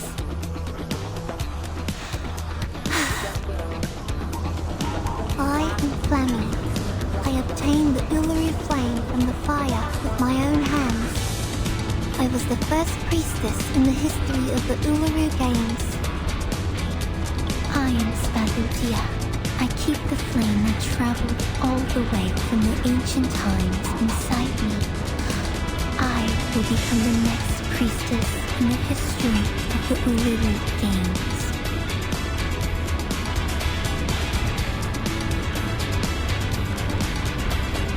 Remember what I said, mates? My flame is our compass. Mom said good kids never lie. So, I always keep my word.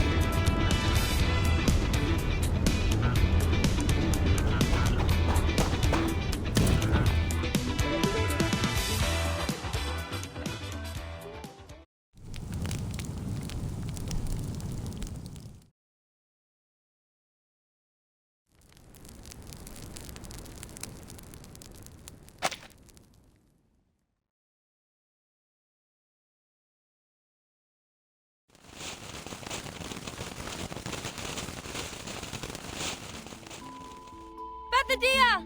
Bethadia! Where did she go?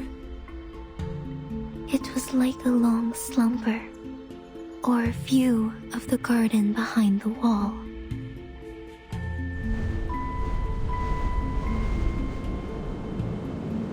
But now, I finally get to see the sun again. The world out there has completely changed.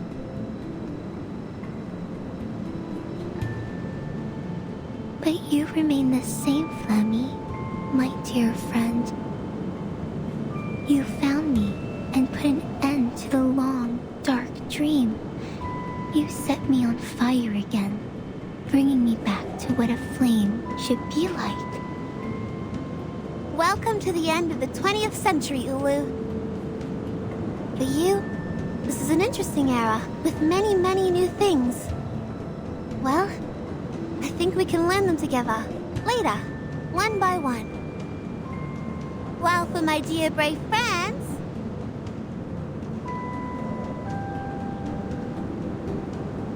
Welcome to the Uluru Games! My dear brave friends!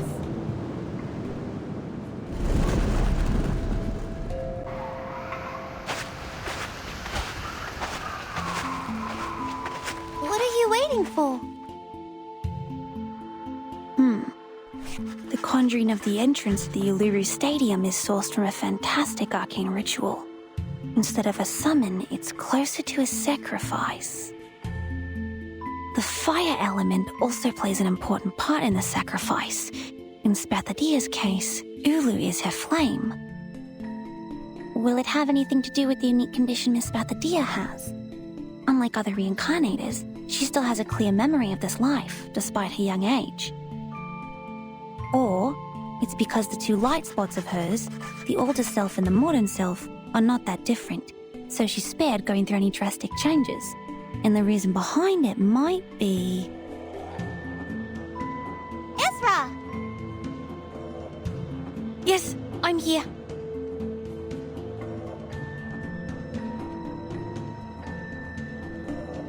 What can I do for you, Miss Spathadia? I'm waiting for you. I see. Sorry, I was too involved in taking notes. I will pack and return to Laplace as soon as possible. But before that...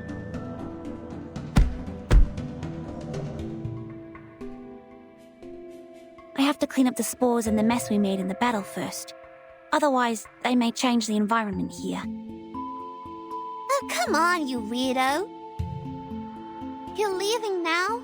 After all our effort? I can never understand you.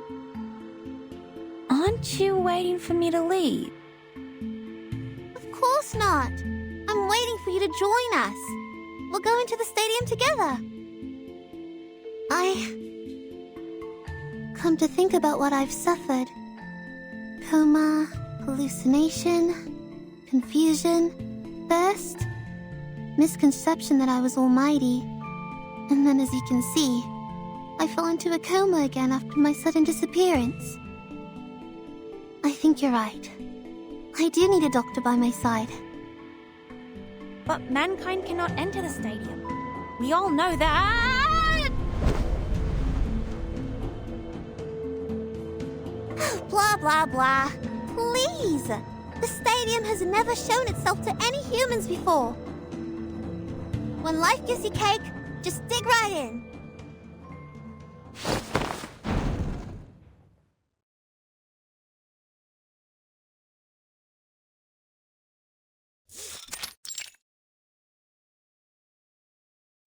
Struth! This is the Uluru Stadium? It's even more splendid than I thought. And more comfortable and pleasing. Comfortable and pleasing? I don't feel the same way as you do.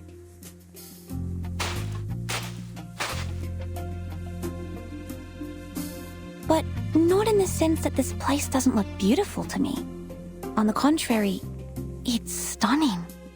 But physically, I don't feel anything special. Maybe because you're human. Hey, wait! Not so fast. Be careful. Miss Desert Flannel, you will fall. I won't! I won't!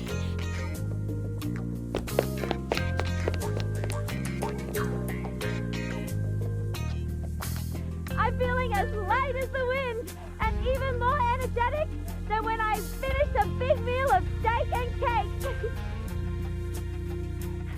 I may fall anytime, anywhere, but not now, not here. This is exactly what Arcanus should feel. Miss Ulu! Pardon me. May I call you that? Go ahead if you want, child. But of course, I would appreciate it if you called me madam, since I'm a few hundred years older than all of you. Besides, I am the most sacred flame of the games.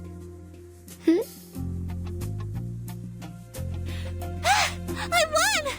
Been a long time since I had so much fun running.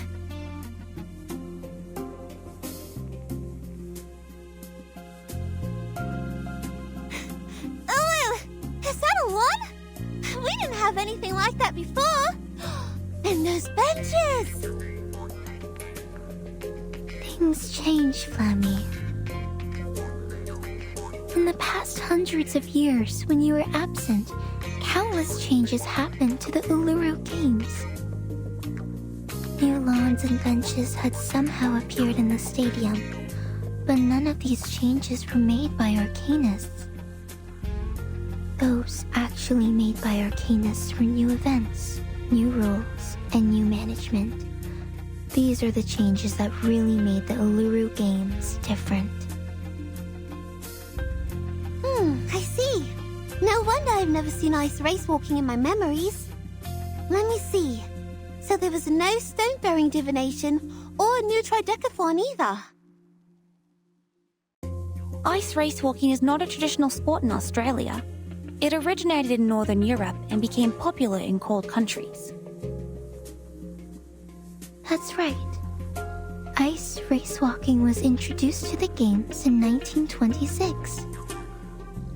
If my memory serves me well, it was introduced by the St. Pavlov Foundation. On one hand, they hoped to show the internationality and inclusiveness of the game. On the other...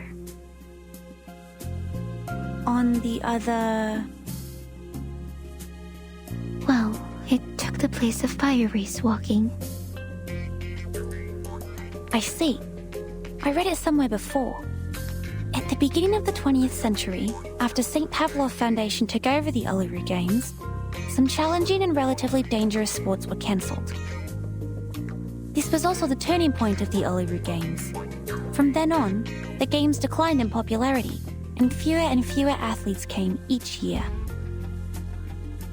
These people. No, these idiots. They know nothing about the essence of the Arcanus sporting event. Where on earth can you find an Arcanus who would burn their own legs in fire race walking? Everyone knows you'll be fine as long as you believe the fire's harmless. But, in point of fact, fire is dangerous.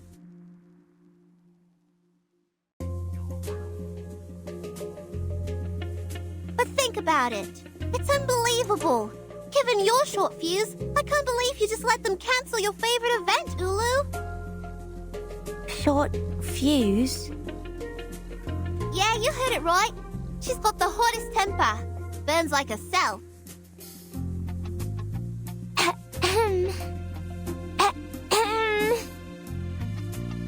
Things change, Femi. I have already spent over 1,000 years in this world. I'm no longer the young, hot-headed flame of your age. Even your grandmother should call me Grandma now. Grandma? So they can just take away your favorite event just because you're old now? I don't understand.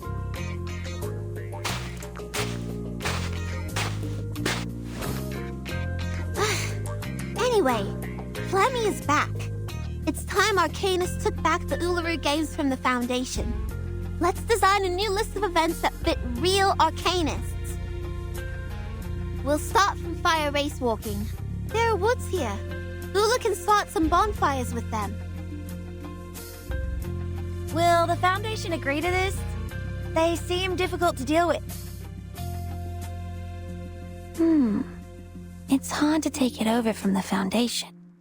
But if we have all the security-related facilities prepared and apply to host the event through Laplace Scientific Computing Center... Considering Spathadia's identity, we do stand a chance. But the paperwork we're going to deal with... Come on! Come on! You're not supposed to talk about paperwork in the sacred Uluru Stadium. Instead of a bunch of weak office workers who would pant from climbing a few stairs, what I need is some real athletes who can help me complete the fire race walking. I don't mind whether they're cute or weird. I only need them to be energetic. This is the only thing we ask of athletes in this sport. Great idea. But the only inconvenience is that we are in the middle of the desert, a place where only flies visit. And as I checked my contact list, I saw only client, and client. The ordinary ones and the ones I once stood up. Where are we going to find athletes? Well, I happen to know many Arcanists who meet your need. And they happen to be here. Right now. What? How come I can't see them anywhere? Why are you opening the suitcase? Are you gonna organize your stuff here?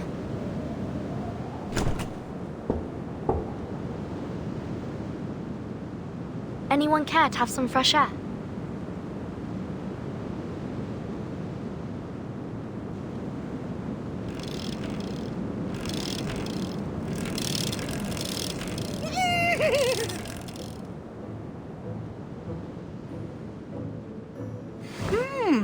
Fresh smell of grass with smoked fragrance.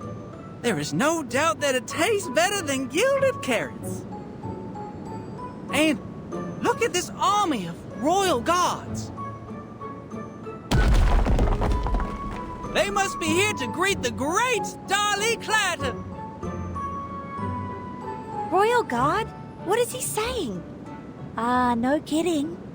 Is that giant creature covered with spikes his Royal Guard?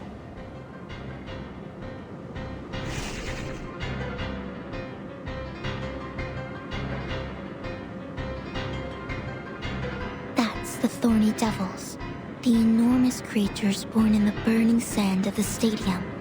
They used to be mounts for the players, but looks like they have forgotten their master after all these years of slumber. Enough talk. Let's put them back to dust and ashes.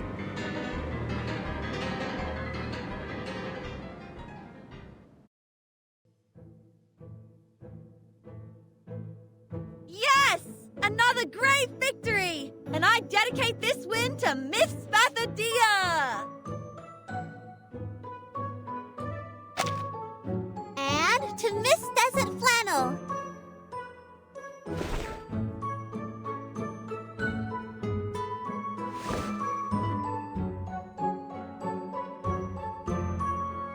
people, those of you who are not afraid of fire and wish to walk among the flames, please register here.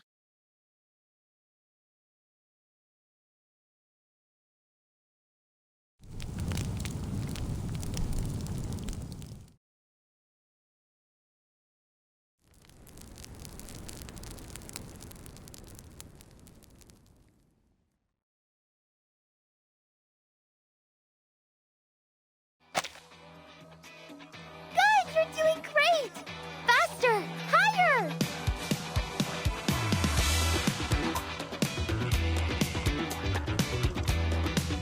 Yes! Ulu! You are exactly the Ulu I knew in my memory. Fire race walking. Operate 400 meters. Branch Bolt and Melinji's Harvest. You've brought back so many old games. I have to go. The bunny arm wrestling is about to start.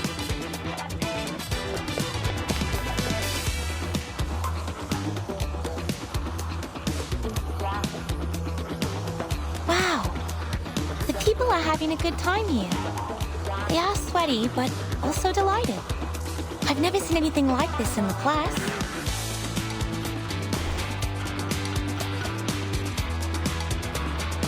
As Miss Ulu said, this excitement comes from the stadium itself. Is this a recovery arcane skill that works on arcanists? Or a kind of cheering potion? No, I don't think so. It just smells familiar. Yes, right. Totally agree with you. It smells like the weird cave on that island. Oh, I smell beef with tomato and mixed grilling sauce. It must be my tomato steak flavored potato crisp. This is great fun. I didn't touch a drop, but I'm feeling dizzy. Watch out, Regulus. You're falling down.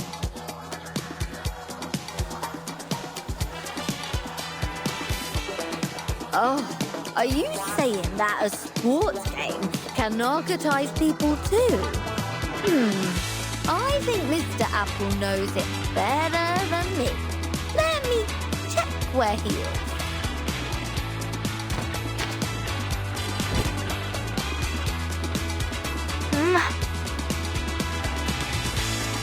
I see him! I see a red ball! Oh, that must be Mr. Apple! But he seems rounder and bigger.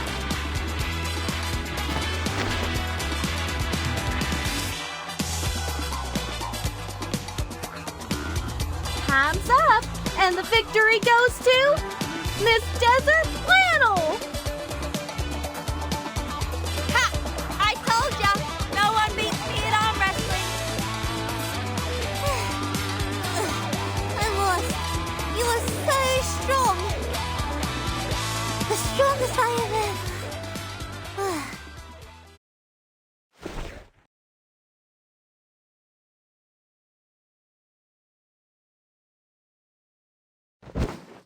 Dear!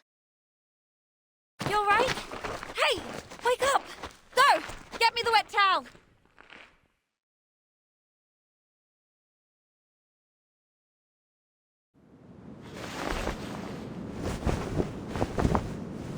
Her temperature is a bit lower than just now, but her condition is quite stable.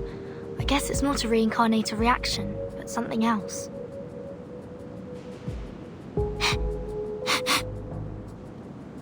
Is she alright? She feels hot, but not as hot as the horseshoe made of pure gold. I'm positive that she was once a lot hotter than your little hooves are right now. She was a walking fire that burned fiercely, the forest-destroying kind.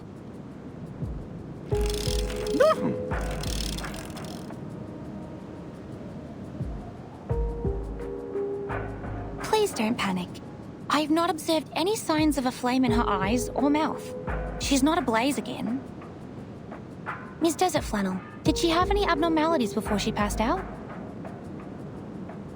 Abnormalities? Some, I think. She waddled as if she was pissed and talked so loudly that anyone could tell she wasn't in a clear mind. Drunk. Clouding of consciousness. No, Regulus!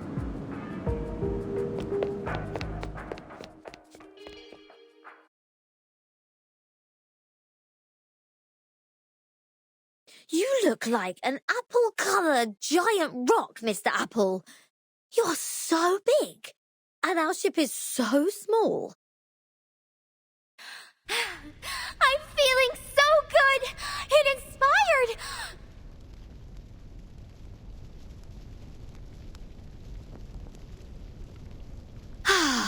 Huh? Seems your change of size changes your voice as well. But since you get this huge, we can strike those old fogies in London like a meteor. On top of the world, there will be our flag of rock and roll. Come to me. I require the biggest hug.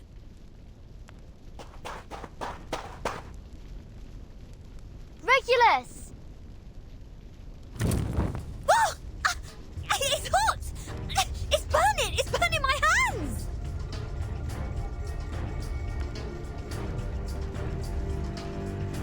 Go beyond your limits! Your sweat is the best eulogy for the Red Land! That's Miss Zulu. She's out of control. Is this also a result of the stadium's power? Oh my! Miss Regulus, be careful!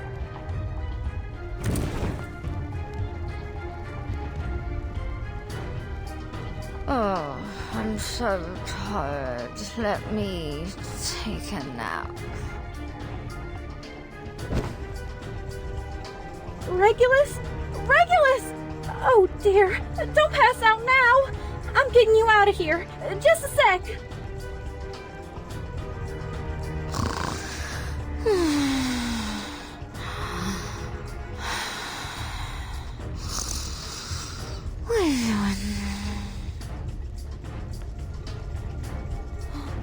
Another one has passed out.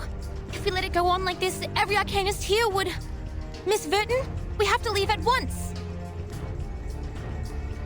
But Miss Bathodea has passed out too. Who can open that door? Bunny, take everyone back to the suitcase. Don't let anyone out before I open it again.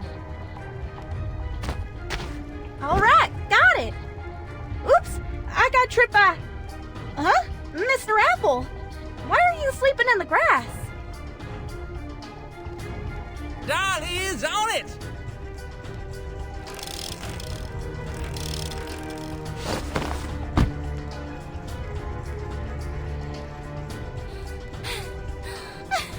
Oh, the fun! The fun of sports! I am burning like I did 1,000 years ago!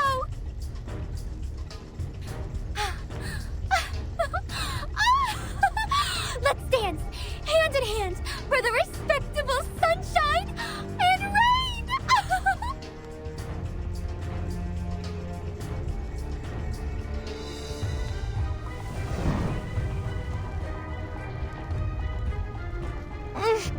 This is too dangerous. She may start a fire. We have to put her out for now.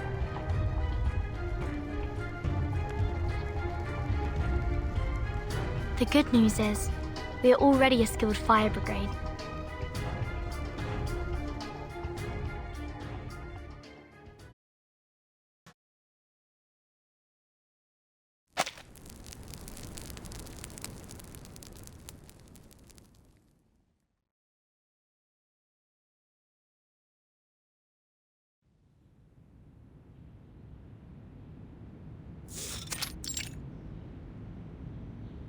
Desert Flannel's dizziness is in remission. She's already well enough to deal with her business on the fax machine. Will it do harm to her physical condition? Miss Desert Flannel is only experiencing a very mild reaction. She can move around freely and it is recommended for her to do so. Miss Bathadia, on the contrary... She's not even awake. No. But her body temperature and her arcanum level are getting stable now. She should wake up any minute. Is it because she took part in too many events in the stadium? That's right. She has to stay in bed for the next 3 days. As well as Ms. Regulus and Mr. Apple. I have asked Miss Bunny to send them the medicine. If everything went well, they should have woken up by now. Dr. Ezra, I'm back.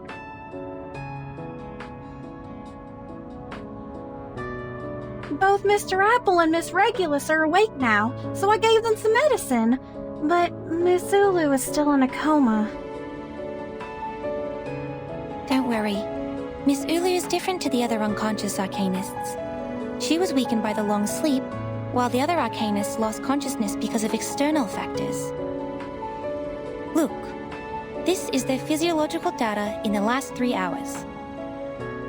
Many arcanists have told us that their physical abilities were improved as they entered the stadium. They felt they were in a refreshed state, like they had a good sleep or rested properly.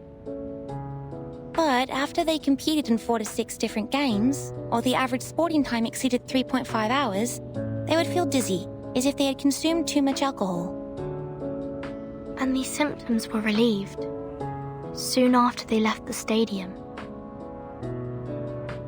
Ah, you mean people are in oblivion because of that stadium? If that place is so dangerous, is it possible to hold the games again? I think this is why in the past, athletes were only allowed to compete in 3 different sports. As long as we stick with the same rule, the safety of our athletes shouldn't be problematic. Oh, I got it. So this place is just as safe as the club I work in. As long as we ain't breaking the rules, nothing will happen. Like how the bodyguards and I take care of our club, the rule and special medicine made by Miss Ezra will protect the Uluru Stadium. Miss? Oh? What's wrong, Miss Ezra? Miss Bunny? But you see, I'm not a miss. Huh?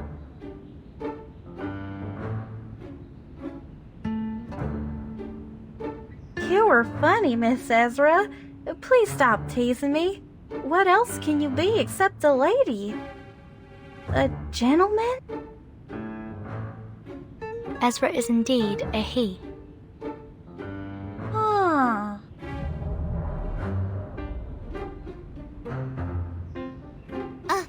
A he? Ah, Miss Bathadia, you're awake. Here, take this water and the nutrition supplement capsule. No! No!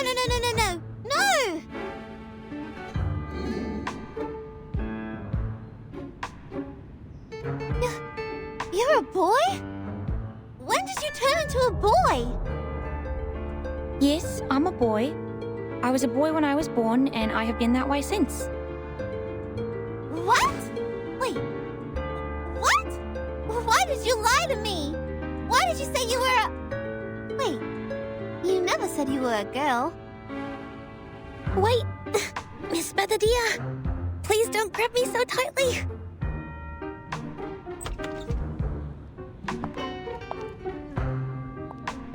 Hey, yeah, I'm back. What happened? Our little Spathadia looks completely absent-minded, arms around her knees, and Missy Ezra here is holding her forehead and looks overwhelmed? Jeez, he is not a missy. He's a buddy. Buddy, Ezra?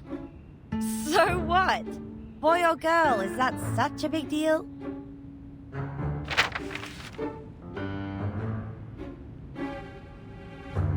Nothing is more important than this. Dear Miss Verdon, I am glad to hear from you. No, not that one. That's for Verton. From some guy called Slouch Hat.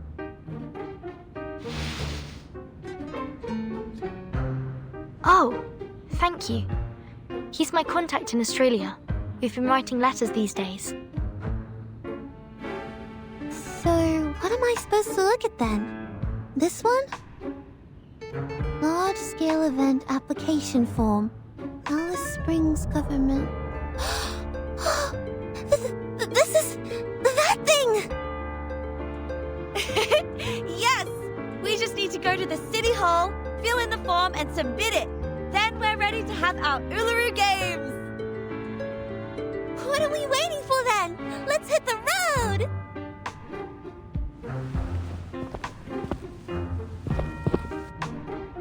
No, Miss Bathadia, you haven't fully recovered. You need to rest. I'm not feeling that bad. Actually, I'm feeling really good. That's right. Really good.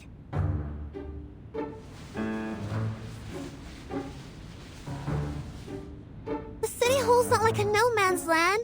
We're just going there to fill in some forms. They won't hurt me. Okay? Okay? No. No. This time is different.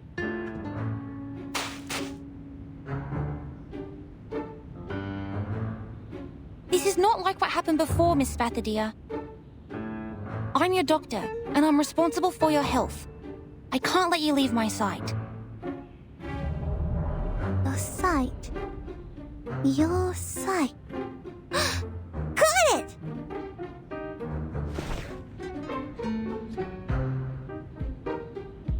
You can come with me. Come on, come on. Time waits for no man. Our summer games are about to start.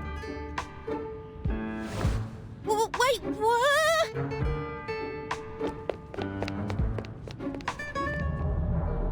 Whoa! Miss Bathadia is surely a good runner. Even faster than the potion-drunk Miss Sotheby. Okay, since the doctor and the patient are both happy, I, the event assistant producer, am also hitting the road. Wait for our good news!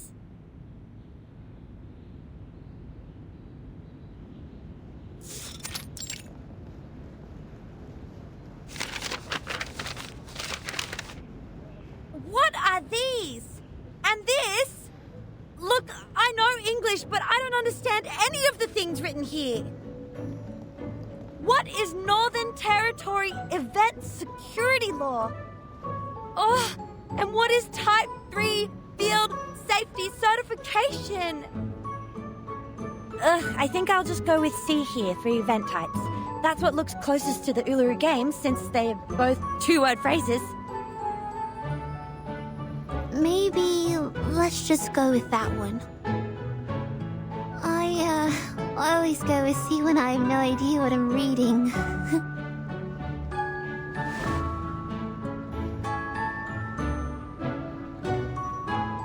Mass event application, fire escape plan. Miss Bathadia, does the stadium have a fire escape? Not in Flammy's memory. Let me check Spathadia's. Alright, I have no idea at all. The sports are all that I care about. Well, I'm just gonna write down an unknown here.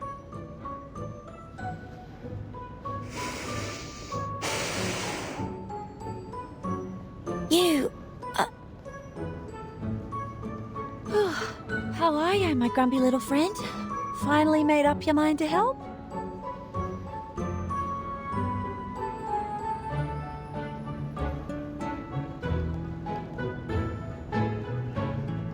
No. I have no desire to help a patient who doesn't care about her own health. You are on your own. City Government Service Centre, District B, Window 13 at your service. Thanks for your waiting.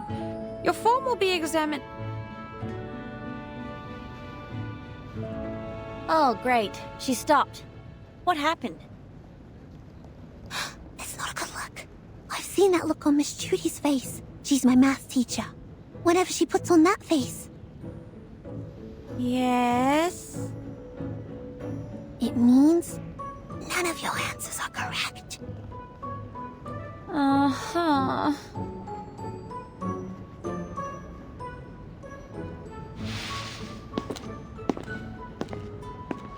Told you we can't fill who knows in the form. Who knows you can't write that?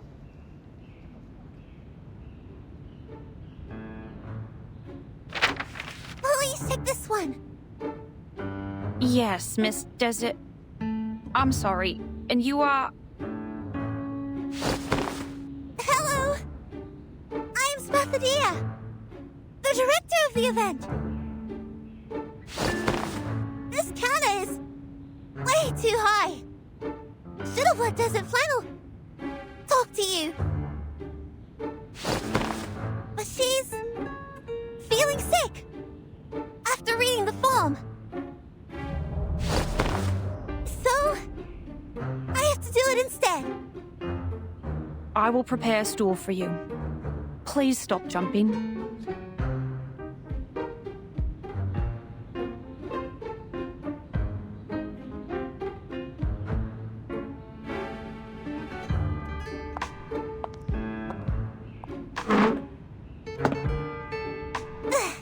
Yes, with this stool, I don't have to jump up again and again.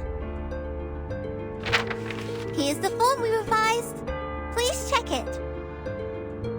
All right. You've submitted the Arcanist Gathering Registration Form, the Mass Events Application Form, and the Desert Areas Gathering Application Form. Your application will be in the approval process very soon. Gosh, yes! I'd go crazy if I had to fill them in again. I've never experienced such pain. We cried on each other's shoulders several times. Same for me. I'm sorry? It's nothing. But please take a look here at the second half of the sports game process and events application form. Most of the events of your application have been confirmed, not approved. If you want to add them to the Uluru Games, an independent application for each event's security permissions is required. How can I get the permission then?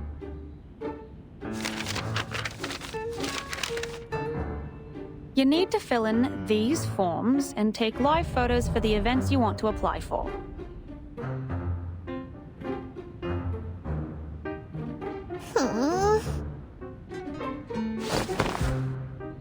Excuse me? Please, give me the forms.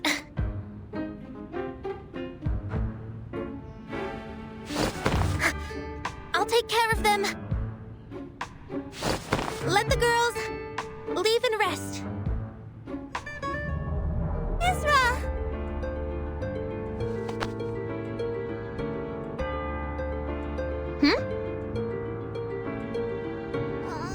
Gosh, that's so kind of you.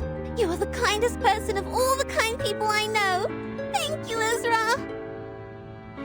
I can't promise I'll stay in bed for the next 3 days, but I'll take the medicine in time. No hesitation. No worries, Spathadia. I've also learned something today.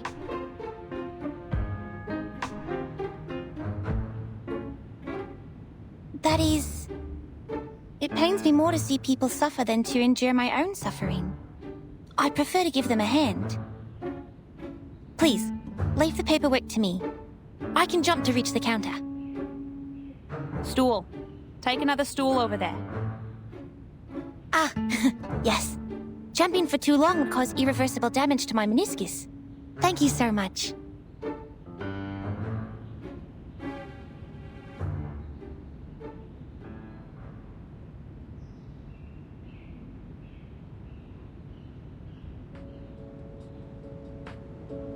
The games in Flammy woke me up when I was still a small flame a millennia ago. They made me fanatic and crazy. How amazing, my young friend. I'm just like the present me when I talk to you. What do you mean, the present me?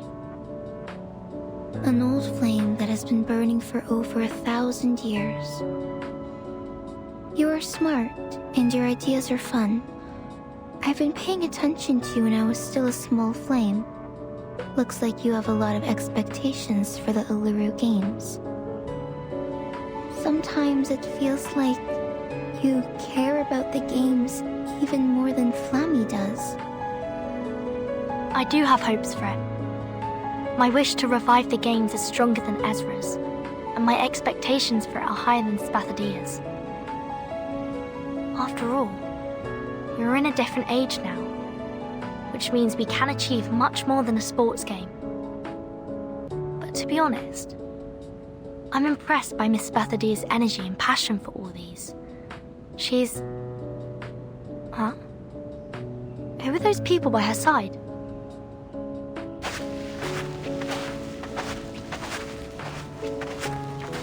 From here to here. I want to build a neat entrance here. I also need a kiosk and a fridge with drinks. Okay. Our engineer will bring you the suitable sample materials before tomorrow, 5 p.m. You can make a choice then. And you'll see the architectural drawing tomorrow morning. Spathadia? Who are they? They are engineers from the class. Our buildings don't meet the government's requirements, so we have to repair them. Ezra called them from Alice Springs, and Laplace seems very supportive. They took the fastest ride and got here in less than an hour. Repair? Will they change the internal structure of the stadium? Of course not. There's no way I'd let him do that. The Uluru Stadium is not a creation of Arcanists, but a gift from great nature and its noble spirit. All we'll do inside is sweat and let our spirits burn. Wait. I think I just heard something. I heard it too. It's...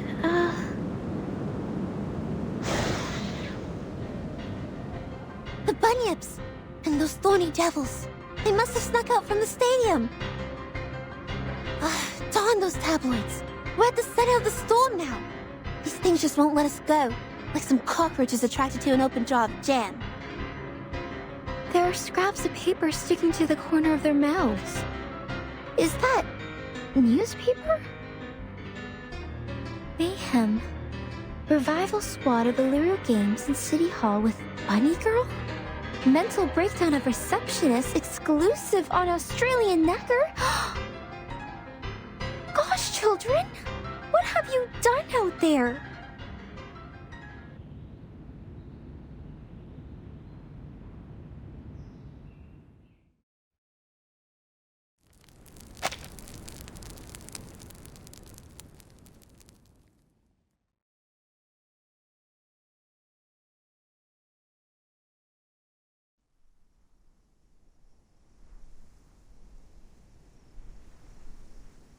Laplace has forwarded the Uluru Games application to the Foundation, and it has been moving smoothly in the system in the last 2 weeks. I heard that from Mr. Slouchat on the phone this morning. They believe it will be a good opportunity to build a positive image for Arcanists, and it will strengthen the communication between them and humans. The Foundation is happy to see that happen. Then when will we have the result of the application? The procedure is long and complicated. Besides, the safety reports were only submitted a few days ago, so it will take at least 20 days. 20 days? If we start the construction after that, we'll never make it on the opening day. The engineers said the construction will take at least a month and a half. That's almost the fastest they can do. Can we postpone it a bit more? I'm afraid not. I already postponed it until half a month later for the construction. Summer will be over if we wait any longer. It's okay. We have talked about the construction arrangement.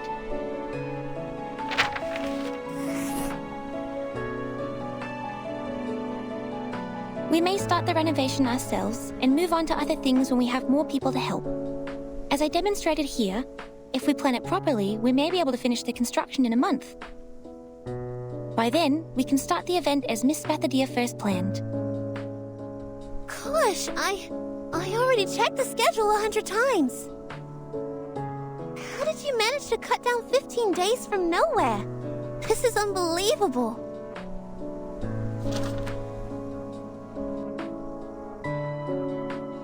You're a genius, Ezra. I guess the games would have died on the vine without you. It's nothing extraordinary compared to what a real human genius can do. Don't forget Arcanists are the pillar of the games. Let me see. Divide the construction team into 3 groups, one building the entrance, and the other 2 repairing the internal ceiling and walls. The internal ceiling and walls? Ezra, I have never made that request to the construction team. You must be mistaken. We need not repair what's inside the stadium. I added it to the list. I have investigated the site with some workers from the construction team. The stadium is ancient. The walls are badly weathered and can barely hold up anything. It has become more of a natural scenic spot than a stadium for sports. For safety reasons, we might use a support structure made of alloy to... No! Definitely no!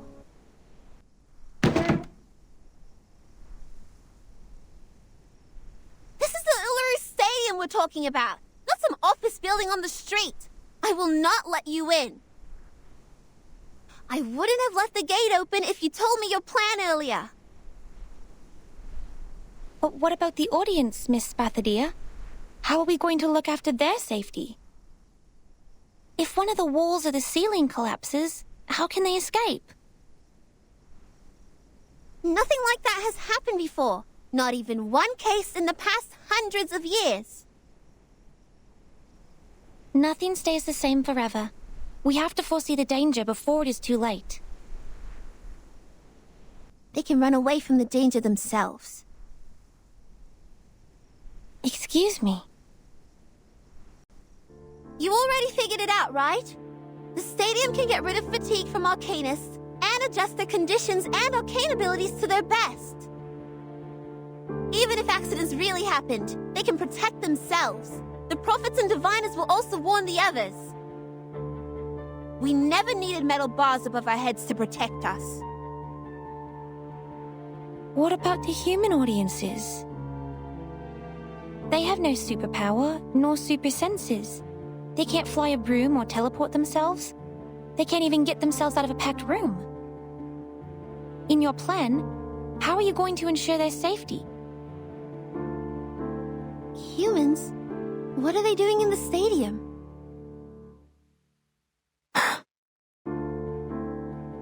There has never been a single human in the Uluru Games. None of them have managed to find the entrance, not to mention enter it. But I am human, Miss Bathadia. You invited me to the games. It's also you who told me that humans, like myself, can enter the Uluru Stadium if it shows itself.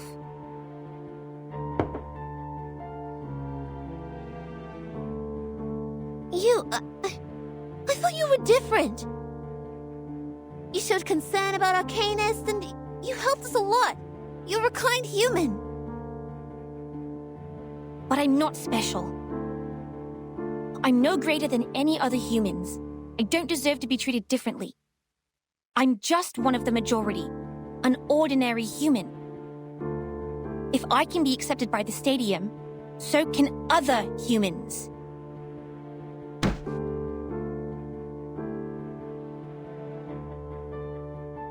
Bathadia, Ezra, guys, calm down. This is not the time for a fight. This is not the time? When shall we have it then? The world is full of sports games for humans, one after another and another. But this is the only sports game for Arcanists. Why don't you go mind your own games? And haven't humans stolen enough from us? They even made our arcane skills accessible to them. They modified arcane gadgets and added some science stuff, and bang! The arcane tricks I know suddenly become something new. Some invention exclusive for humans' use. And now they're even taking away the Uluru Stadium with metal bars! It was me who found the stadium, and I'm not giving it to anyone!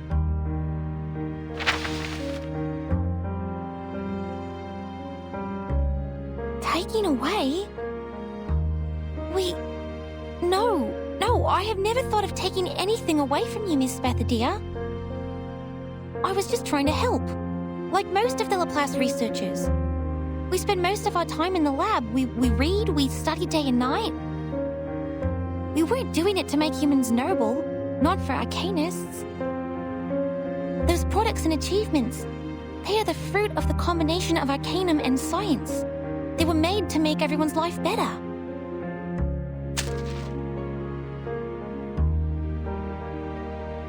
Make life better? Get out! You think I never saw the ad of Laplace? Guide arcanum with science. Tame the orderless power with sense. That's what you tell the people!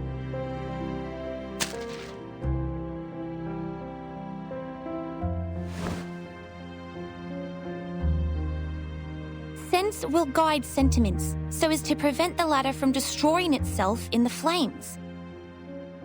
You have to tend to the flames carefully, to understand them, protect them from danger. This is what I've been taught, and this is also the principle I've always acted upon. And this very suitcase that we are staying in is also placed at the entrance made by humans. You shouldn't think so ill of them when you're standing on it.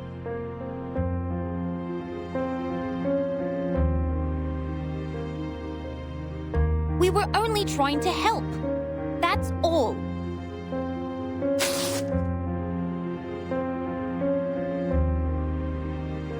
I'm out! It's pointless arguing with a rude human who has no respect for arcanists!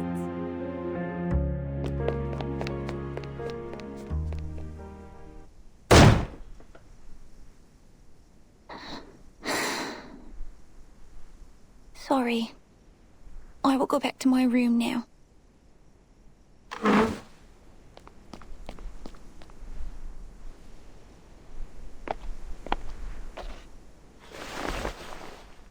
It's a nice map.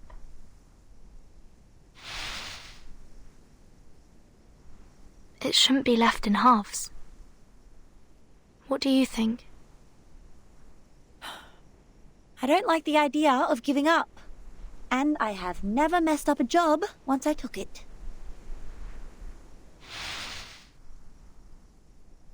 I'll take care of this, and you look after that. What do you say?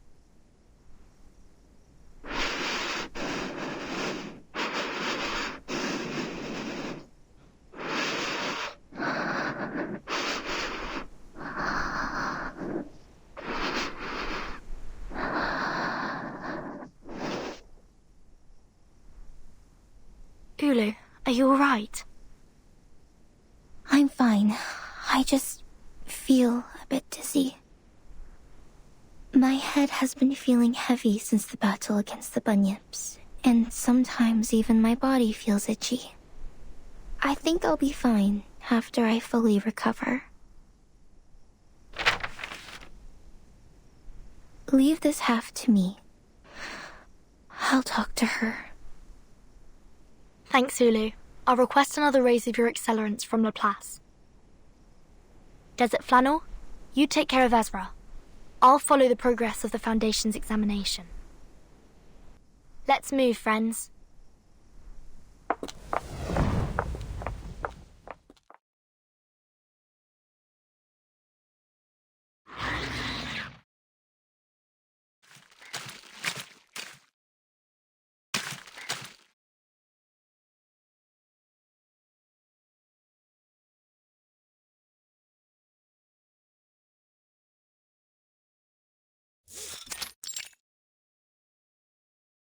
What the heck did you say?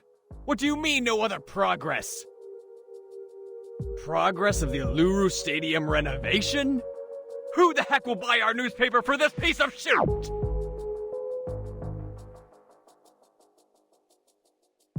Sorry, sir. We haven't been able to find anything new about the revival squad for a long time. They didn't even step out of that suitcase in the last 2 weeks after we got their names in the papers. Neither did we hear anything from the source. I'm not hiring a notorious journalist like you for this boring news. Get out and find more. Some big and breaking news like that revival squad of Uluru Games in City Hall with Buddy Girl.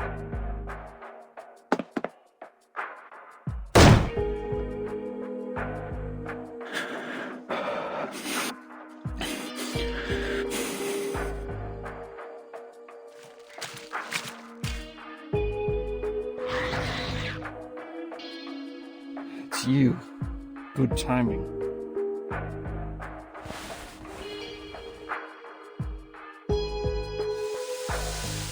The Uluru Games on the edge of total disruption. The revival squad turn against each other. I knew it. A group of monkeys. This is fun. The chief editor and that chick will both enjoy this.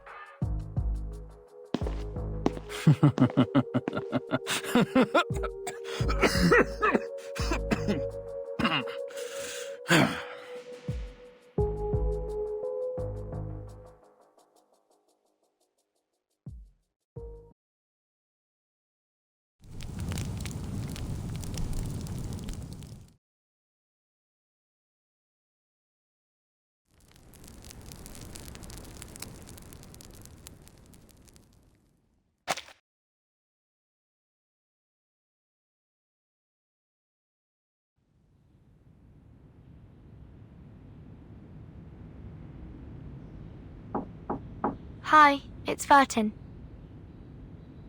Miss Desert Flannel, is Ezra still with you?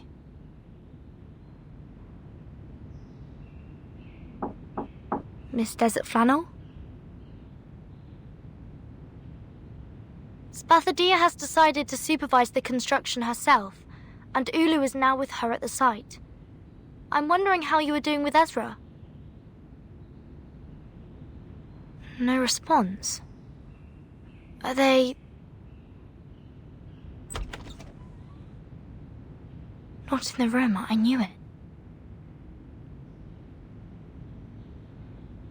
Huh? Showing Ezra what the world is like. Be right back. Desert Flannel.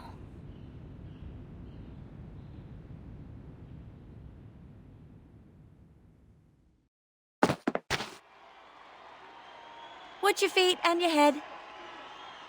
The people here never look down. That's how you get muddy shoes when you're out here. Here, take my hand. Miss Desert Flannel, what is this place? What are we doing here? Something that needs to be done, and something that needs to be said. Hey, big bloke, don't get in my way!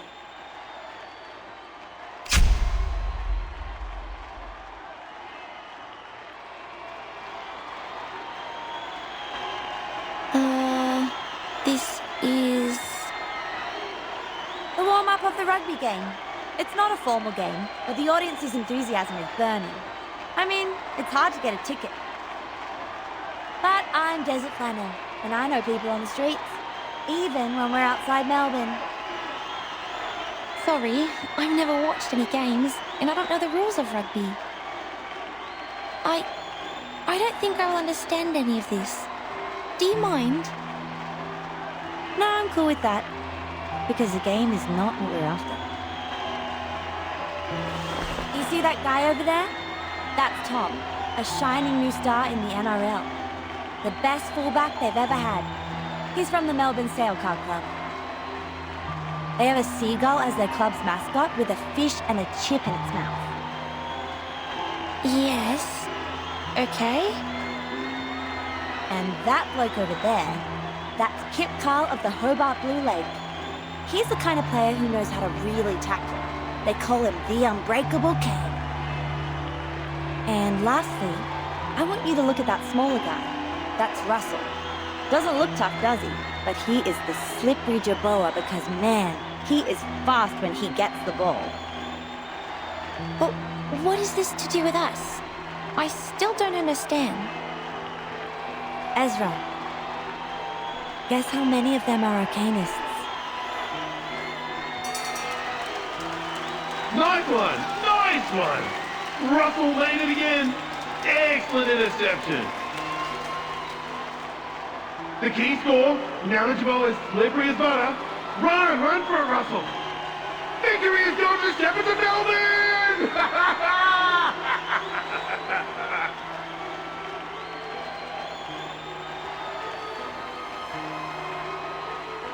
Russell! Russell! Russell!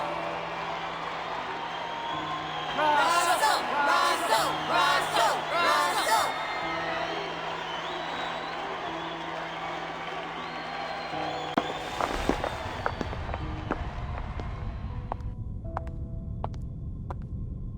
Mankind is known for their physical resilience and endurance. That is to say, Tom and Kip Carl are humans, while Russell, whose skills and unpredictability are his strengths, is an Arcanist. A reasonable deduction. Physical resilience and varied skills are indeed the respective features of mankind and Arcanists. However, things are not as simple as they appear.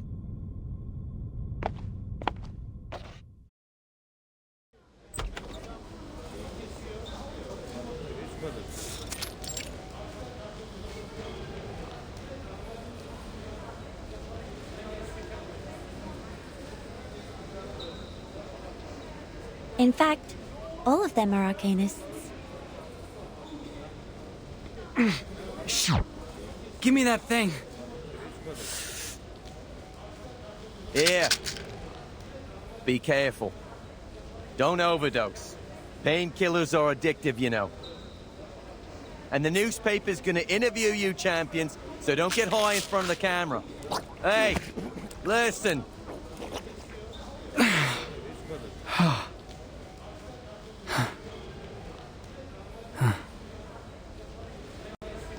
Sporting is great fun, but it can also be dangerous, especially for sports like rugby, MMA, or boxing, which involve a lot of intense physical contact.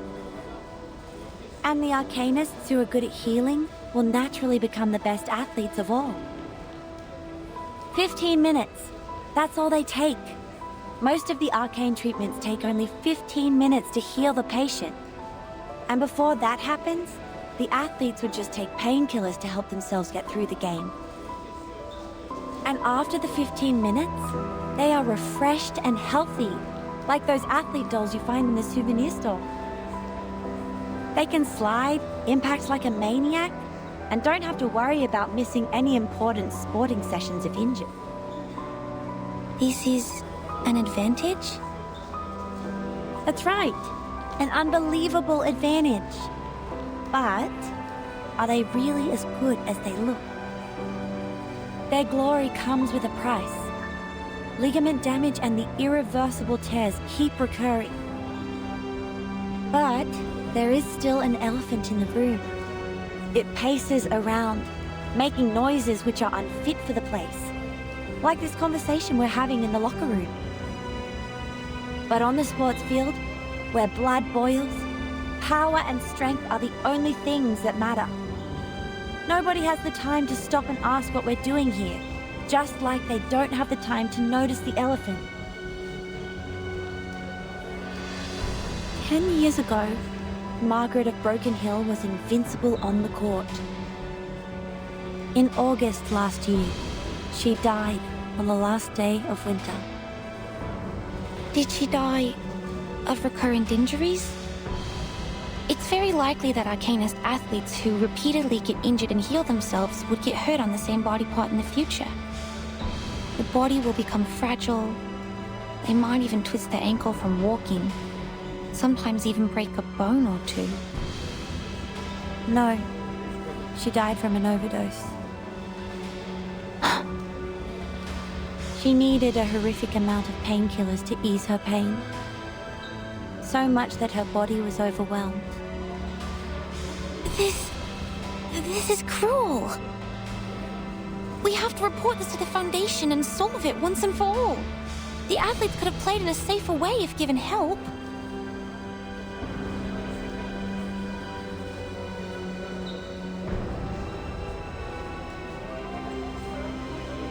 But what if I tell you the Arcanists also don't have a choice? For humans who have the talent for sports, they can win medals with their physical strength. So, Arcanists have to make the most of their advantages to keep abreast with their competitors?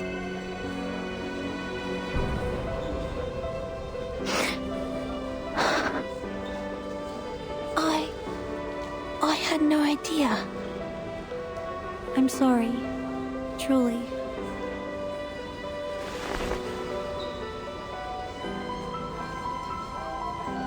I didn't mean to make you feel guilty. Nor did I deliberately put you in pain. But Ezra, I was once one of them. I used to live on the prize money. I'm only telling the truth. It is happening every day, every moment, and every second. Drug addiction, premature senility, and irreversible physical damage. This is almost a destined end for every Arcanist athlete. And nobody is held accountable for this. Not the clubs or the hosts of the games. Drug abuse is a personal behavior. That's it. Those people who are passionate about sports and don't want to lead a life without them. I have no idea how they would make a living or handle a quiet life, so I know they don't have much of a choice. The sport industry of humans is generous. They offer equal chances to human and Arcanist athletes. But it's also cruel, and the athletes are like the girls in Cinderella's story who wish their feet would fit the glass slippers. They have no choice but to cut off part of their heels to earn the glory. This isn't fair. These sports and rules are not appropriate for Arcanists. They have been treated unjustly. They aren't taken seriously and respected as athletes. Is Spathadia one of them? That's why she was so furious. So the rumor that they are turning against each other is true.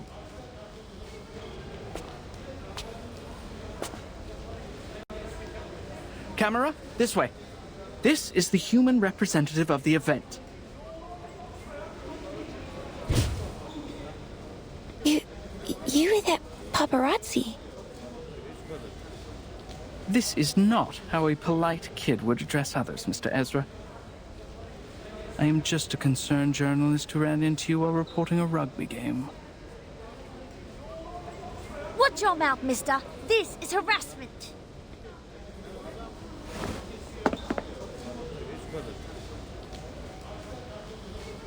We are cornered.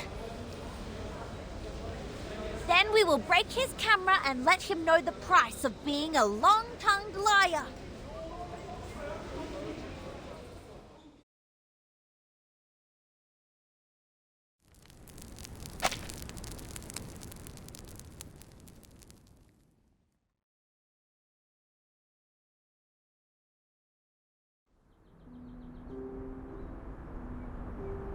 Spathadia, it's not all your fault.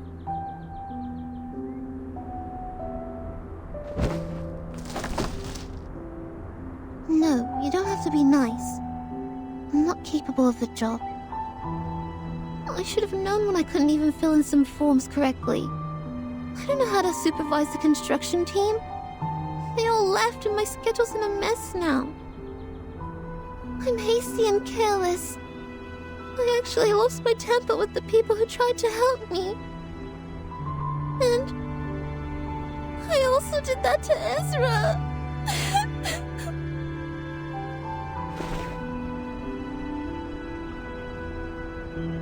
I know he has no ill intention, and he's not a bad guy. Maybe some humans mistreated us, but that has nothing to do with him. And all the others. I should have got out of his face right away. I screwed up the Uluru Games. What I did was not out of friendship or sportsmanship at all. I'm just a nuisance. I'm not qualified for the priestess. Flemmy, listen. Come here, listen to me.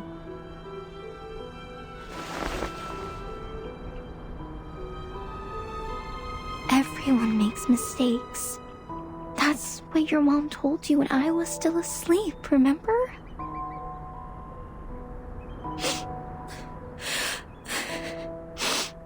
Yes. Everyone makes mistakes. Especially young people. We were of the same age in the past. It feels awkward to talk like an elder to you. But now, I have to address you as child. You are 14 now. Remember what I was like at your age? I appeared out of the campfire, so young and naive. My flame was beautiful, yet lethal as well. I couldn't control myself, not to mention understand others. But my situation is different. I said something really bad, and I already... It's impossible that you make no mistake or do everything perfectly. You just need to face them and learn from them. You stepped into the muddy river, that's fine. Just keep going towards the clean stream. The point is, you must know your mistake and apologize to the friends you've hurt.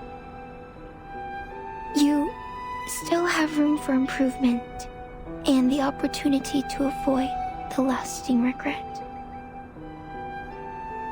Lasting regret? What's worse than what I'm dealing with? I can't think of anything. Ooh, I'm screwed. Maybe Flammy is a better choice for you than Spathadia. My name has changed, and I can no longer be your best partner. Neither can I be Verdon's good partner, nor Ezra's, nor Desert Flannel's.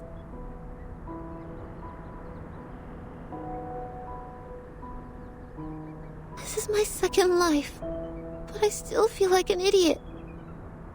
What was I like in the previous life? Did I grow up? Did I hurt my friend? Did I have fights with you?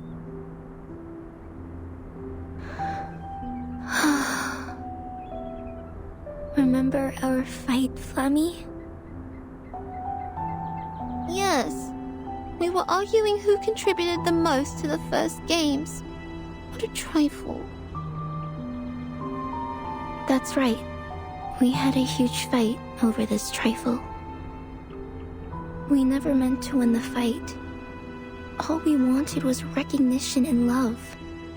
But in the end, we didn't talk anymore. This lasted for several days.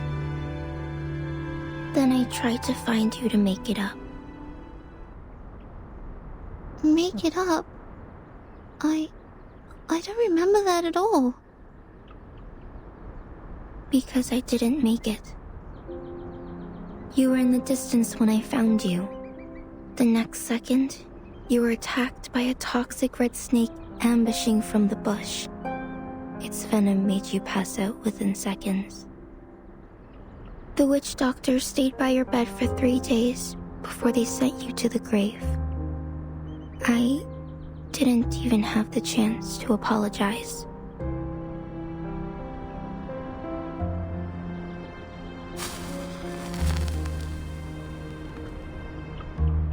You never grew up, my friend. I'm already an old flame after such a long time, while you are still a teenage girl. So, I'm really happy to see you again, and really sorry that we once grew apart. I see. Thank you for telling me, Ulu.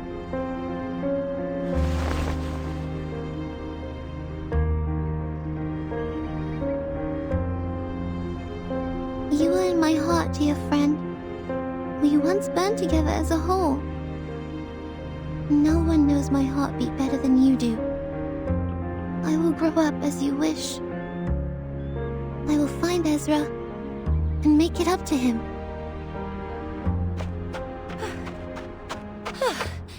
Isn't that convenient? Here we are.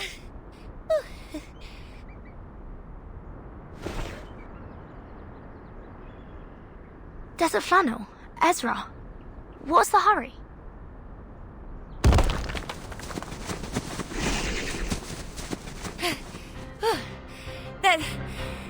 That was... Those guys were chasing us like crazy. Anyway, that's why we are out of breath. A paparazzi was following us, and as we were running in the desert, we ran into a bunch of thorny devils.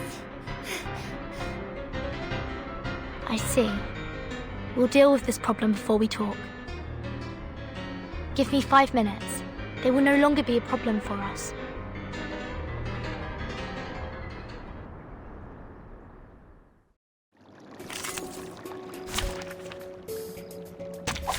I can't wait anymore!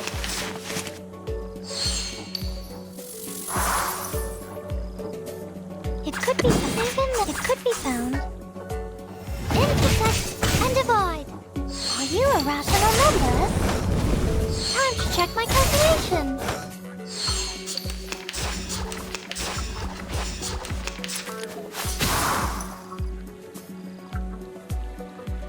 No worries. Start me up! They're just little games. Please, don't resist. Left hand up, now right hand up. Hip hip, hooray! Ah! Fire! Uppercut!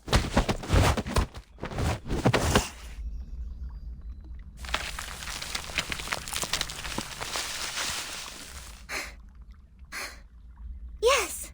Finally drove them away. 2 weeks ago, you were in the column Whose Heart is Hurt by Fire Kangaroos and Housing Stress. Huh?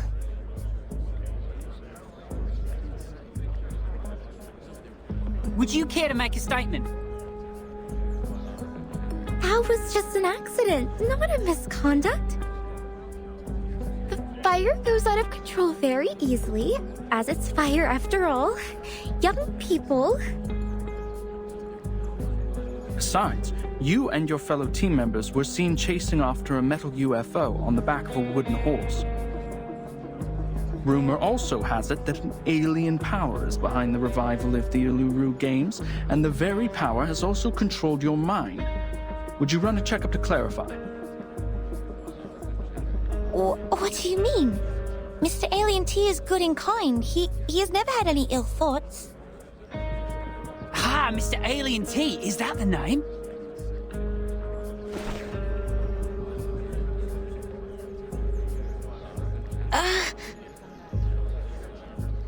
So, you've known this alien well.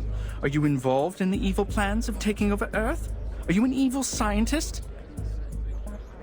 When and where did you first meet this alien as an evil scientist working for Laplace? What was your first thought of the meeting? The answer is much simpler than you think.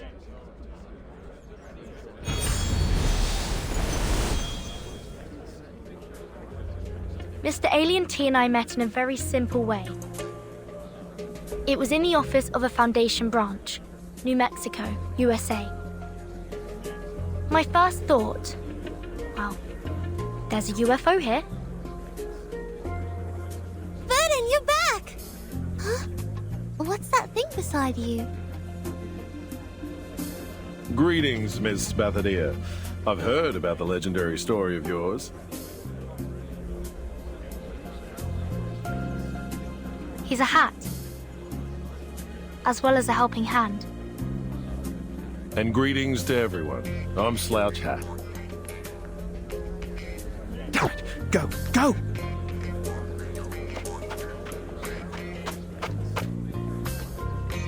Unlike them, I'm sure most of you in the media industry know, or at least have heard of me.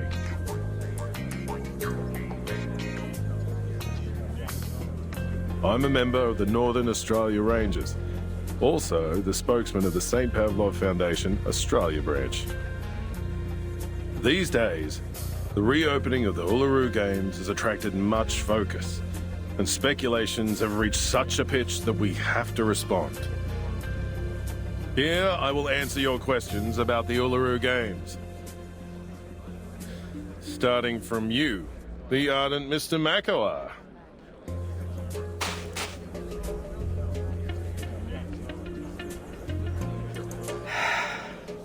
Of course. It's my pleasure.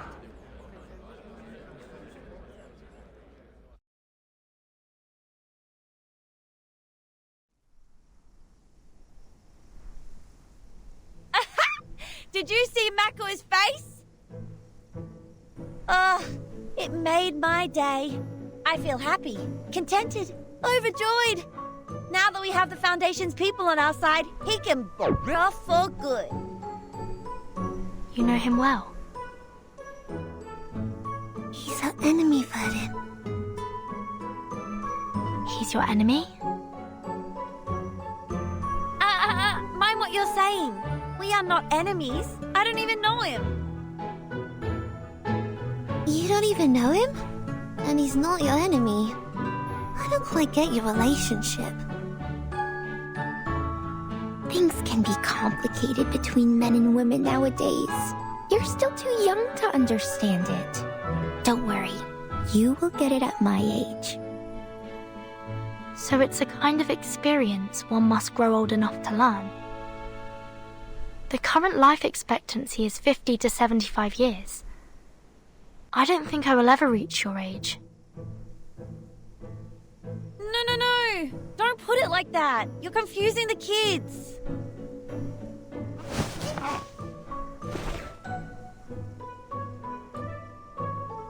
All right. Now I, as one of the parties involved in this story, will explain it to you very clearly. Oh, wait. What? Where's Ezra? He's not here. He just went back to his room. He didn't come out when we left.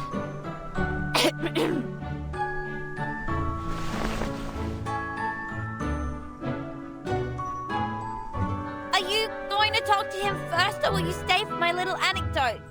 I won't tell the story again. It's way too embarrassing to tell twice.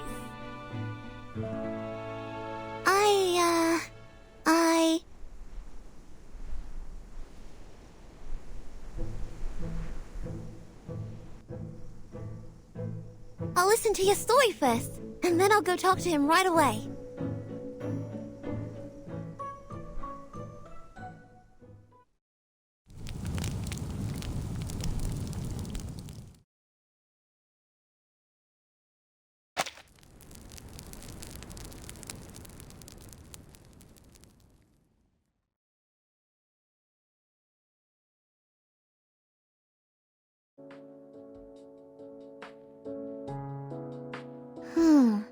Lights? Checked. Width of the entrance? Checked. Support structure for the ceiling? Checked. Camera parrot for broadcasting the games? Very fluffy, so checked.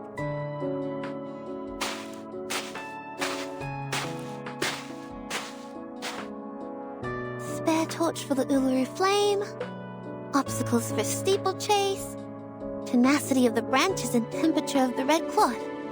Alright, checked. Only one more item to go before the flame lighting ceremony this midnight.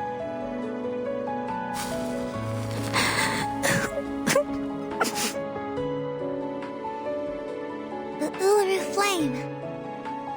Huh? Ulu? You alright? What's with the tears? Did I make you sad again? No, nothing. I just have sand in my eyes. Sand is common here. It gets into your eyes very easily. Just like when my granny saw me walking for the first time.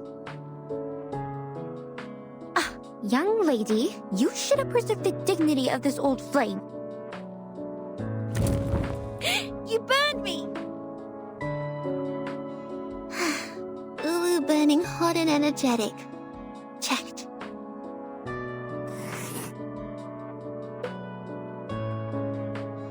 Safety factor of the field. Checked. Laplace really did us a huge favor.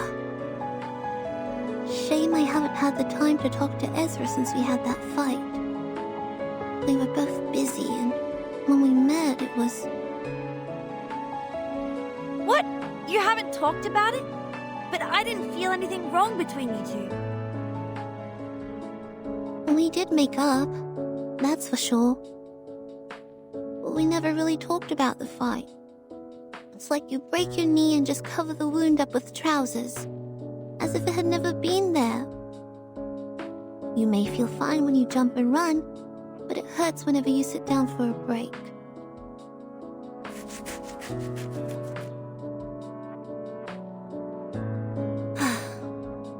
I wonder if Ezra and Verdon are going well with the patrol. Relax, Flammy. It will be the opening ceremony tomorrow. Our checklist is even more intricately designed than a robe made with pine needles. Besides, the bunyips haven't turned up in quite a while. Everything is working like an unsinkable ship at sea. There isn't anything that may cause it to sink. All right, but the last ship that claimed to be unsinkable, what was it called?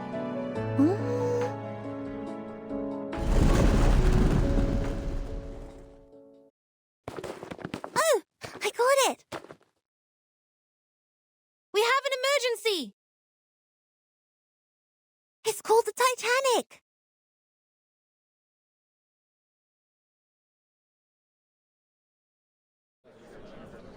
I bought tickets, let me in!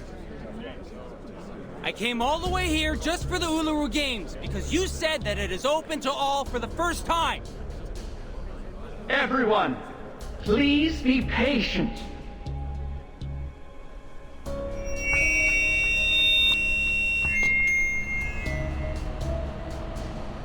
We are now standing at the entrance to the Uluru Stadium, and this is where the rumored reincarnator will come with flames and bring about the rain.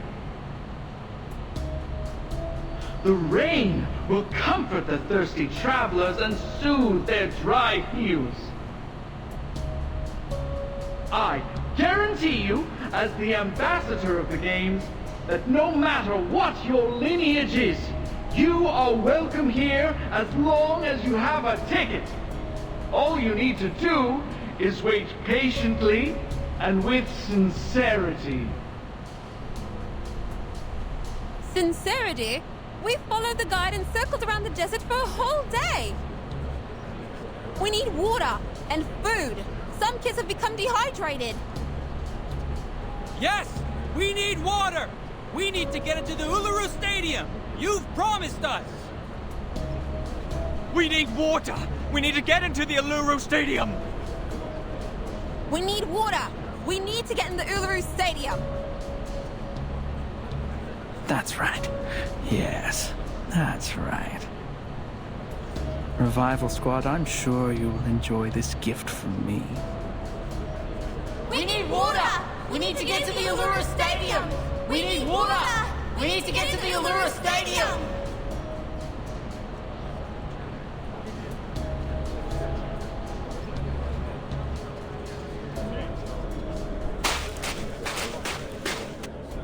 Gosh, it's him, that guy. How shameless. We never sold a single ticket or invited so many outsiders to the game. How can they tell such a lie? He's whipping up public opinion, just his greatest strength. I took a glance at the crowd. There were at least 3,500 of them out there. Not a number Mikawa can incite alone. Some of them must be his accomplices. I'm sure they are good at mobilizing, swindling, blackmailing and stuff. It's the Eucalyptus Brotherhood. The leader is one of them. I know his face. Darn. Seems like they're not going to make this easy for me since I took their tickets. And there's Makawa. How convenient for them. We can't just leave them here. Outside the stadium, they have no food or shelter. They'll suffer sunstroke in no time. How are you going to handle this? Desert Flannel, do you still have those fake tickets? Yeah, why? Sell them. Excuse me? I thought you knew that I'm not doing this for money. I'm doing it for... I know why you need money. You've always wanted to buy the house where your grandmother spent her life and raised you.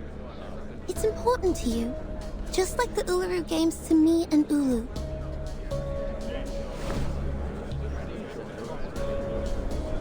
Ezra, Verdon, please contact the Foundation for help. Desert Flannel, I need you to prepare to guide the crowd and maintain order. Pathadia, you're not planning to... Let's go all out, mates. I am going.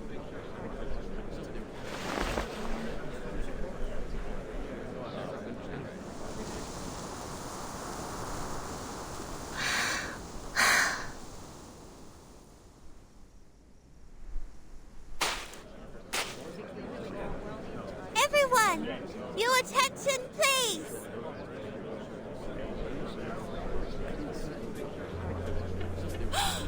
That is the door to the Uluru Stadium! Behind her! She's the girl in the newspaper! What? That girl? Is the reincarnator? Oh dear, there she is! And look, that flame! Isn't that the Uluru flame in the newspaper? Open the gate for us, priestess! Show us the Uluru Stadium! Open the gate for us! We have tickets! We have tickets!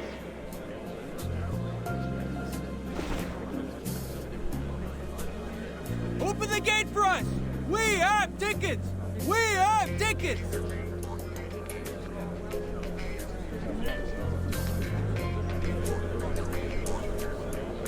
Look at those girls, my friends. That is Miss Lithonia and Miss Ulu.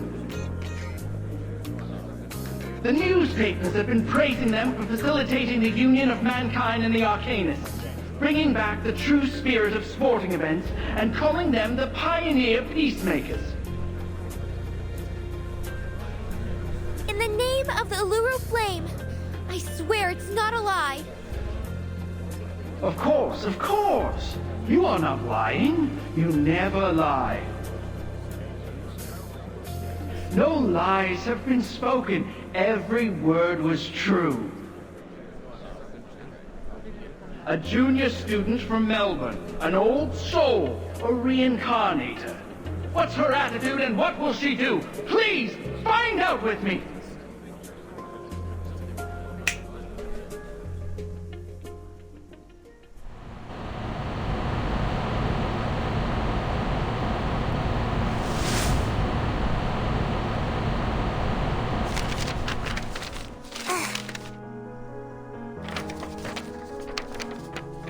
Humans? What are they doing in the stadium? The world is full of sports games for humans, one after another and another. Guide Arcanum with science, tame the orderless power with sense, and now they're even taking away the Uluru Stadium with metal bars! That's... How ridiculous! She said she stands for peace, yet she has never considered mankind's safety, technology, assistance, or rights. Arcanus, Arcanus, that's all she's talking about. It's the voice of... the priestess. How could she say that? Nonsense. It is the first Uluru Games with the help of Laplace human technology. They've been talking about equality, peace, and love all the time. Damn you! How could you be so despicable? All the constructions are built by Laplace. These are all human contributions. I'm out of here. It's not the Uluru Games. Not the one I heard from my grandma at all. We should believe that. She's an honest girl. She would never have lied. Miss Spathadia, did you really say that?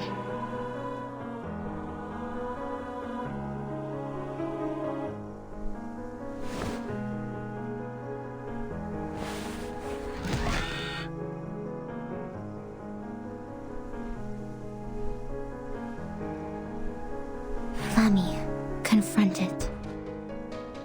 Light it up, conquer it, and make it burn. I will. I know what my duty is.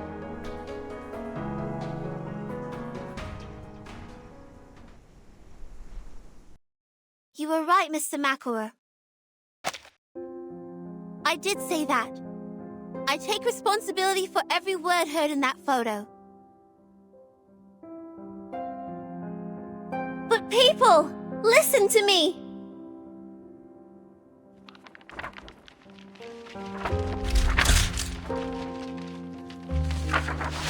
Those words are wrong.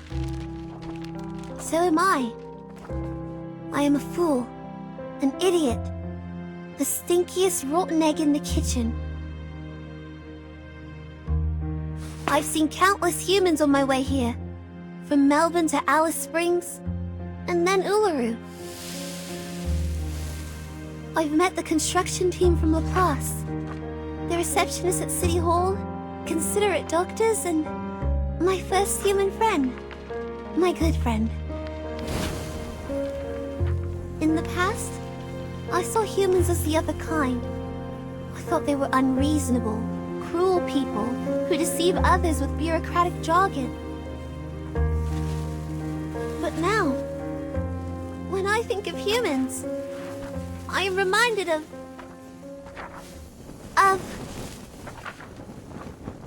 my friend. My gentle, brave, smart, selfless, clumsy human friend.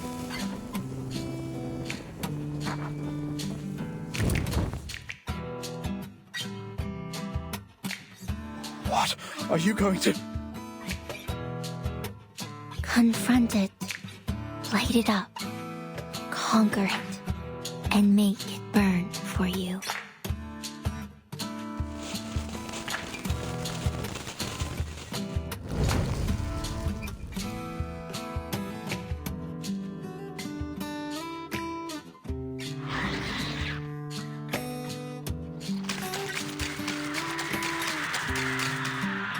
And I'm willing to believe everyone here loves sports as much as I do. I must apologize for being an idiot with such a narrow view. I'm sorry. Now, I hope everyone can enjoy pure sports and have fun sweating. Those of you who have tickets, please enter the stadium in order. Those of you with no tickets, you can buy one from Miss Desert Flannel for just $1. I hereby declare the opening of the Uluru Games!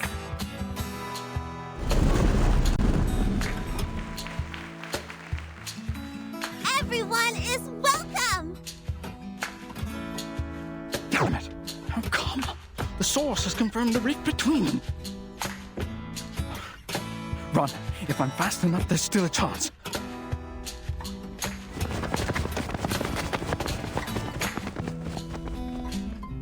Or maybe you don't deserve that chance at all.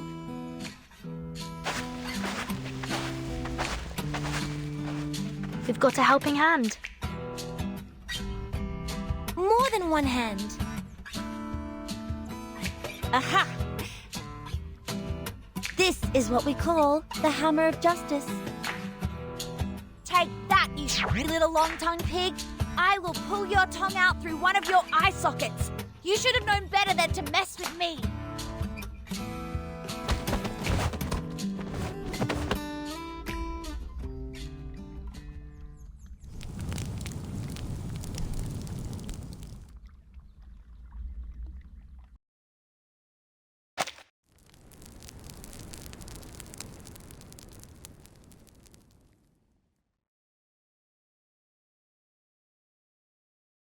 The audience are all seated.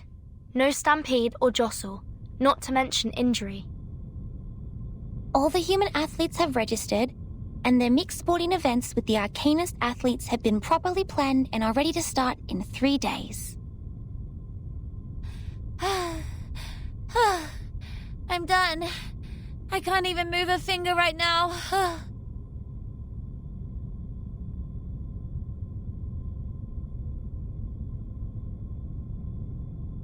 Come on, Flammy. It's our turn.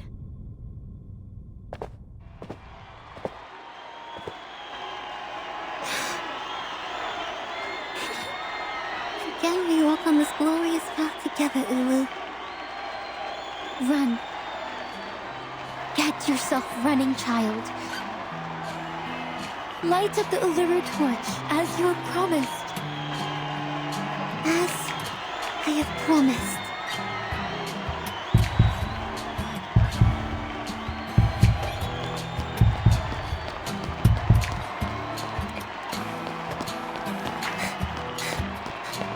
I am running, even though the day I last ran here was 1,000 years ago. It feels just like yesterday to me.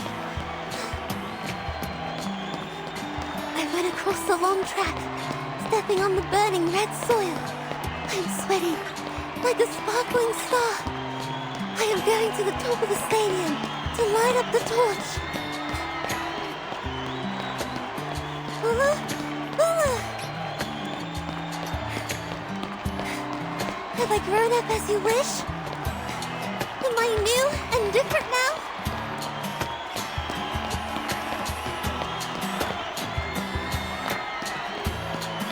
This is just a moment of my life, but I know you've waited 1,000,000 days and nights for it. I want you to be proud. I want you to be happy. My friend, my dear friend. You are already my Flammy, but you are actually more than that. You are also my Spathadia, my little girl. You have grown up as I have dreamt of countless times. The snakes who didn't lay a single tooth on you. Both your body and mind are intact. Hey, what's that? The Uluru flame is dropping water.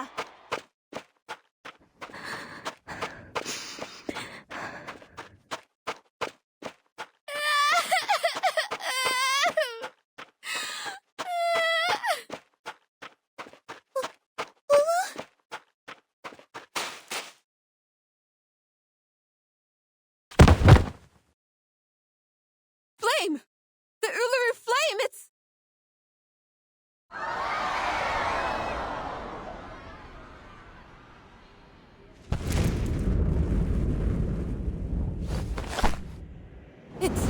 It's the kid of Laplace!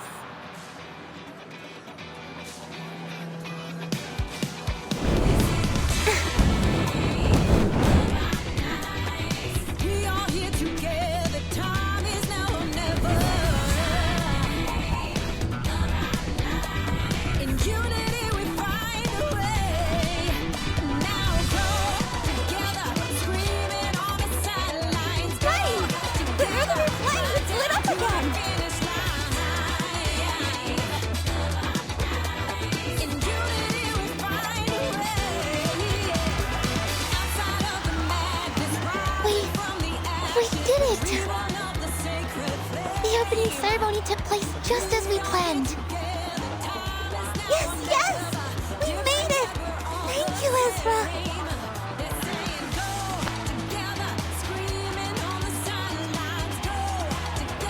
Flame is burning in your hand.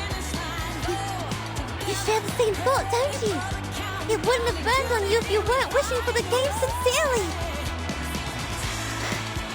Yes, I do. I want it to be a successful event. It's important to you, and so to us now.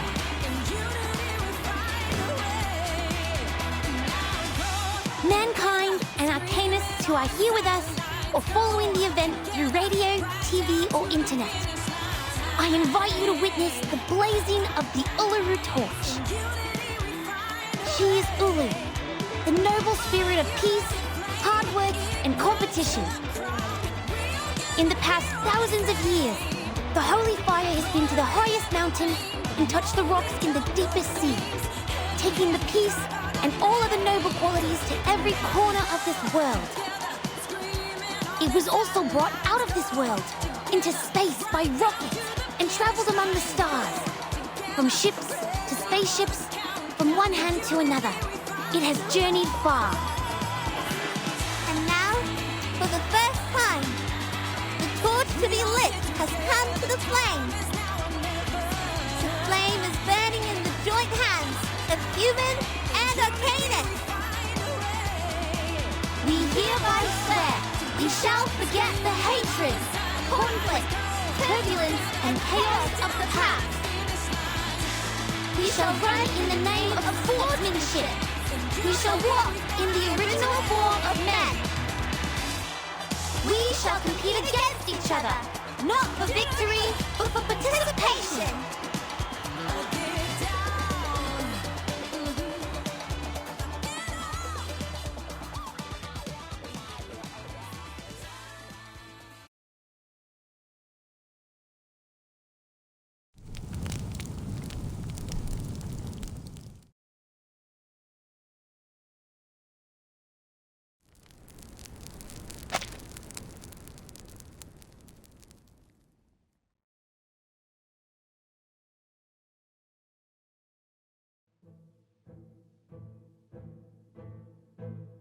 So, did Miss Desert Funnel go to the hospital to visit Mr. Makua? Yeah, she bought all the magazines with that photo and brought them to... Oh, wait. I guess you don't know the story between Desert Flannel and Makua. No idea. I was in my room pondering what happened that day.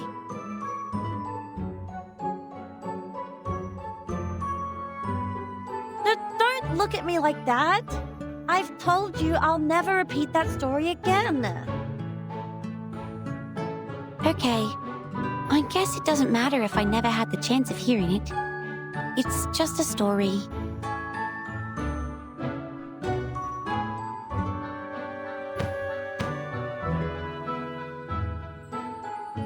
Fine, I will. I will tell it to you. Come over here, kid. You were so kind.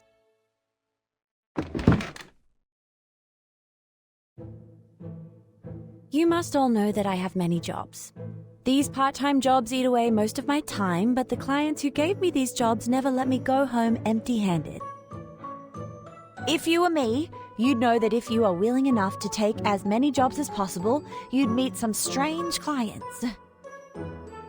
Like going to a school day pretending to be someone's mum, or braiding the hair of a punk hound in 302 pigtails for a blind man. Or waiting for a rare bird at midnight, carrying a camera which was expensive enough to pay for my apartment. I know. Sometimes my colleagues in the class would also hire others to help collect information they need. But if we have the time, most of us would prefer to take a walk in the forest and try our luck. Yes, that's exactly what my client said. He paid me well for the job. So generous that I stared at the dark and waited for that pink torch hummingbird to show up, despite my bloodshot eyes. 1 day, 2 days, and 3 days passed. I didn't even see anything like it. But I saw a wonder beast, just as extraordinary as the hummingbird.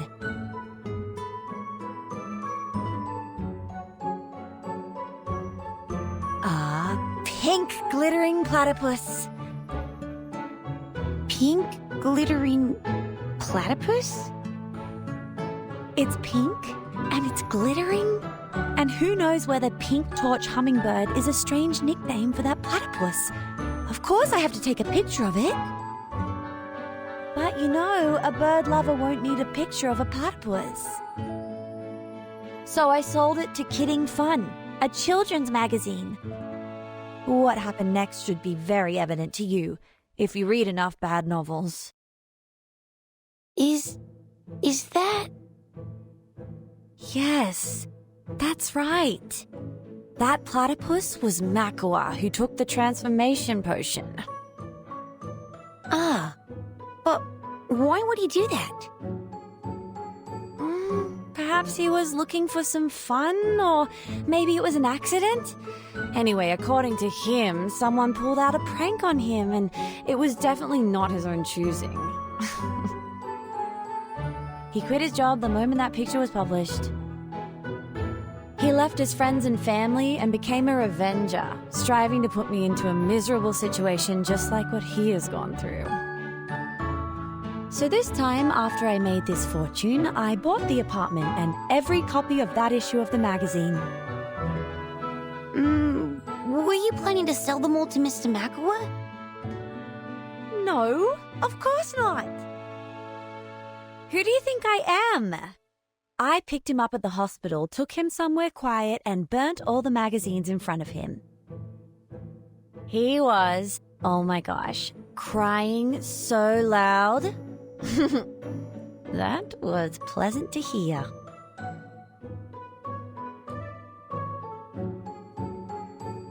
Ms. Desert Flannel, Miss Fathadia, and Mr. Ezra, the interview is ready to start. Please follow me to the stage. Ah, yes. In a minute.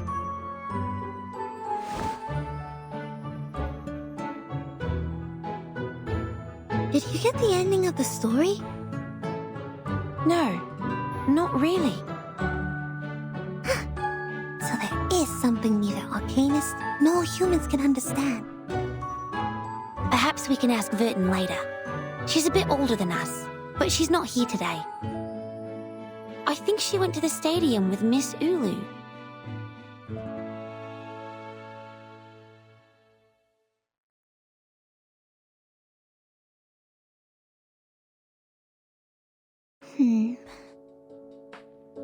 The gold-swallowing crowd, the apocalyptic hedonism, and the adventure on the island of numbers. So this is what the world has become when I was in slumber for all these years. I have experienced countless rains and have even seen the rainbow above Uluru, but I've never seen anything like the storm.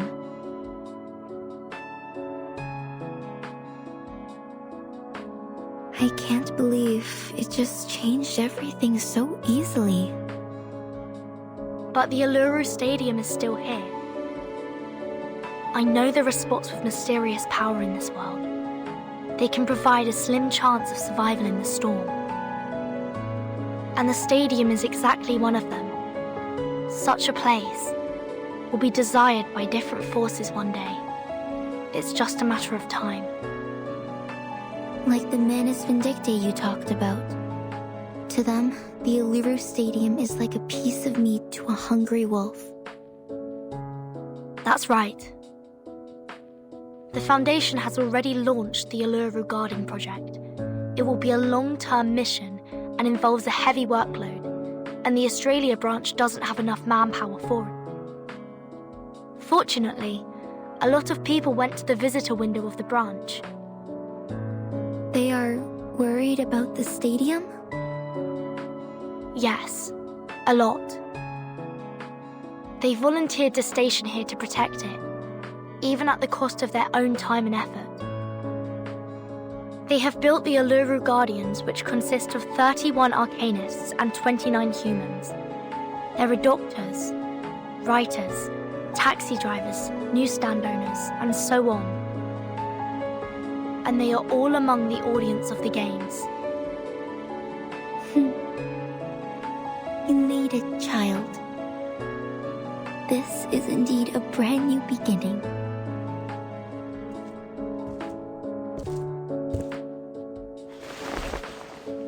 That's why I want to keep it here.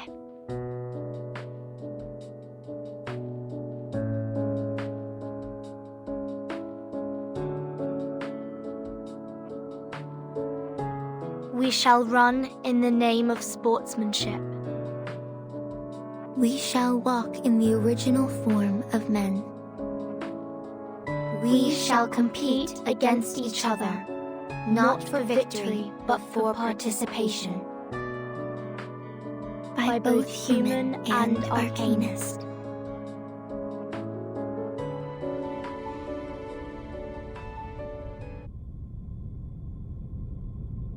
No matter how many times the storm reshapes the world from top to bottom, no matter how the times or the lifestyle change, no matter how ignorant people become, whenever they open the gate to the Uluru Stadium again, they will remember the spirit and faith it has been conveying.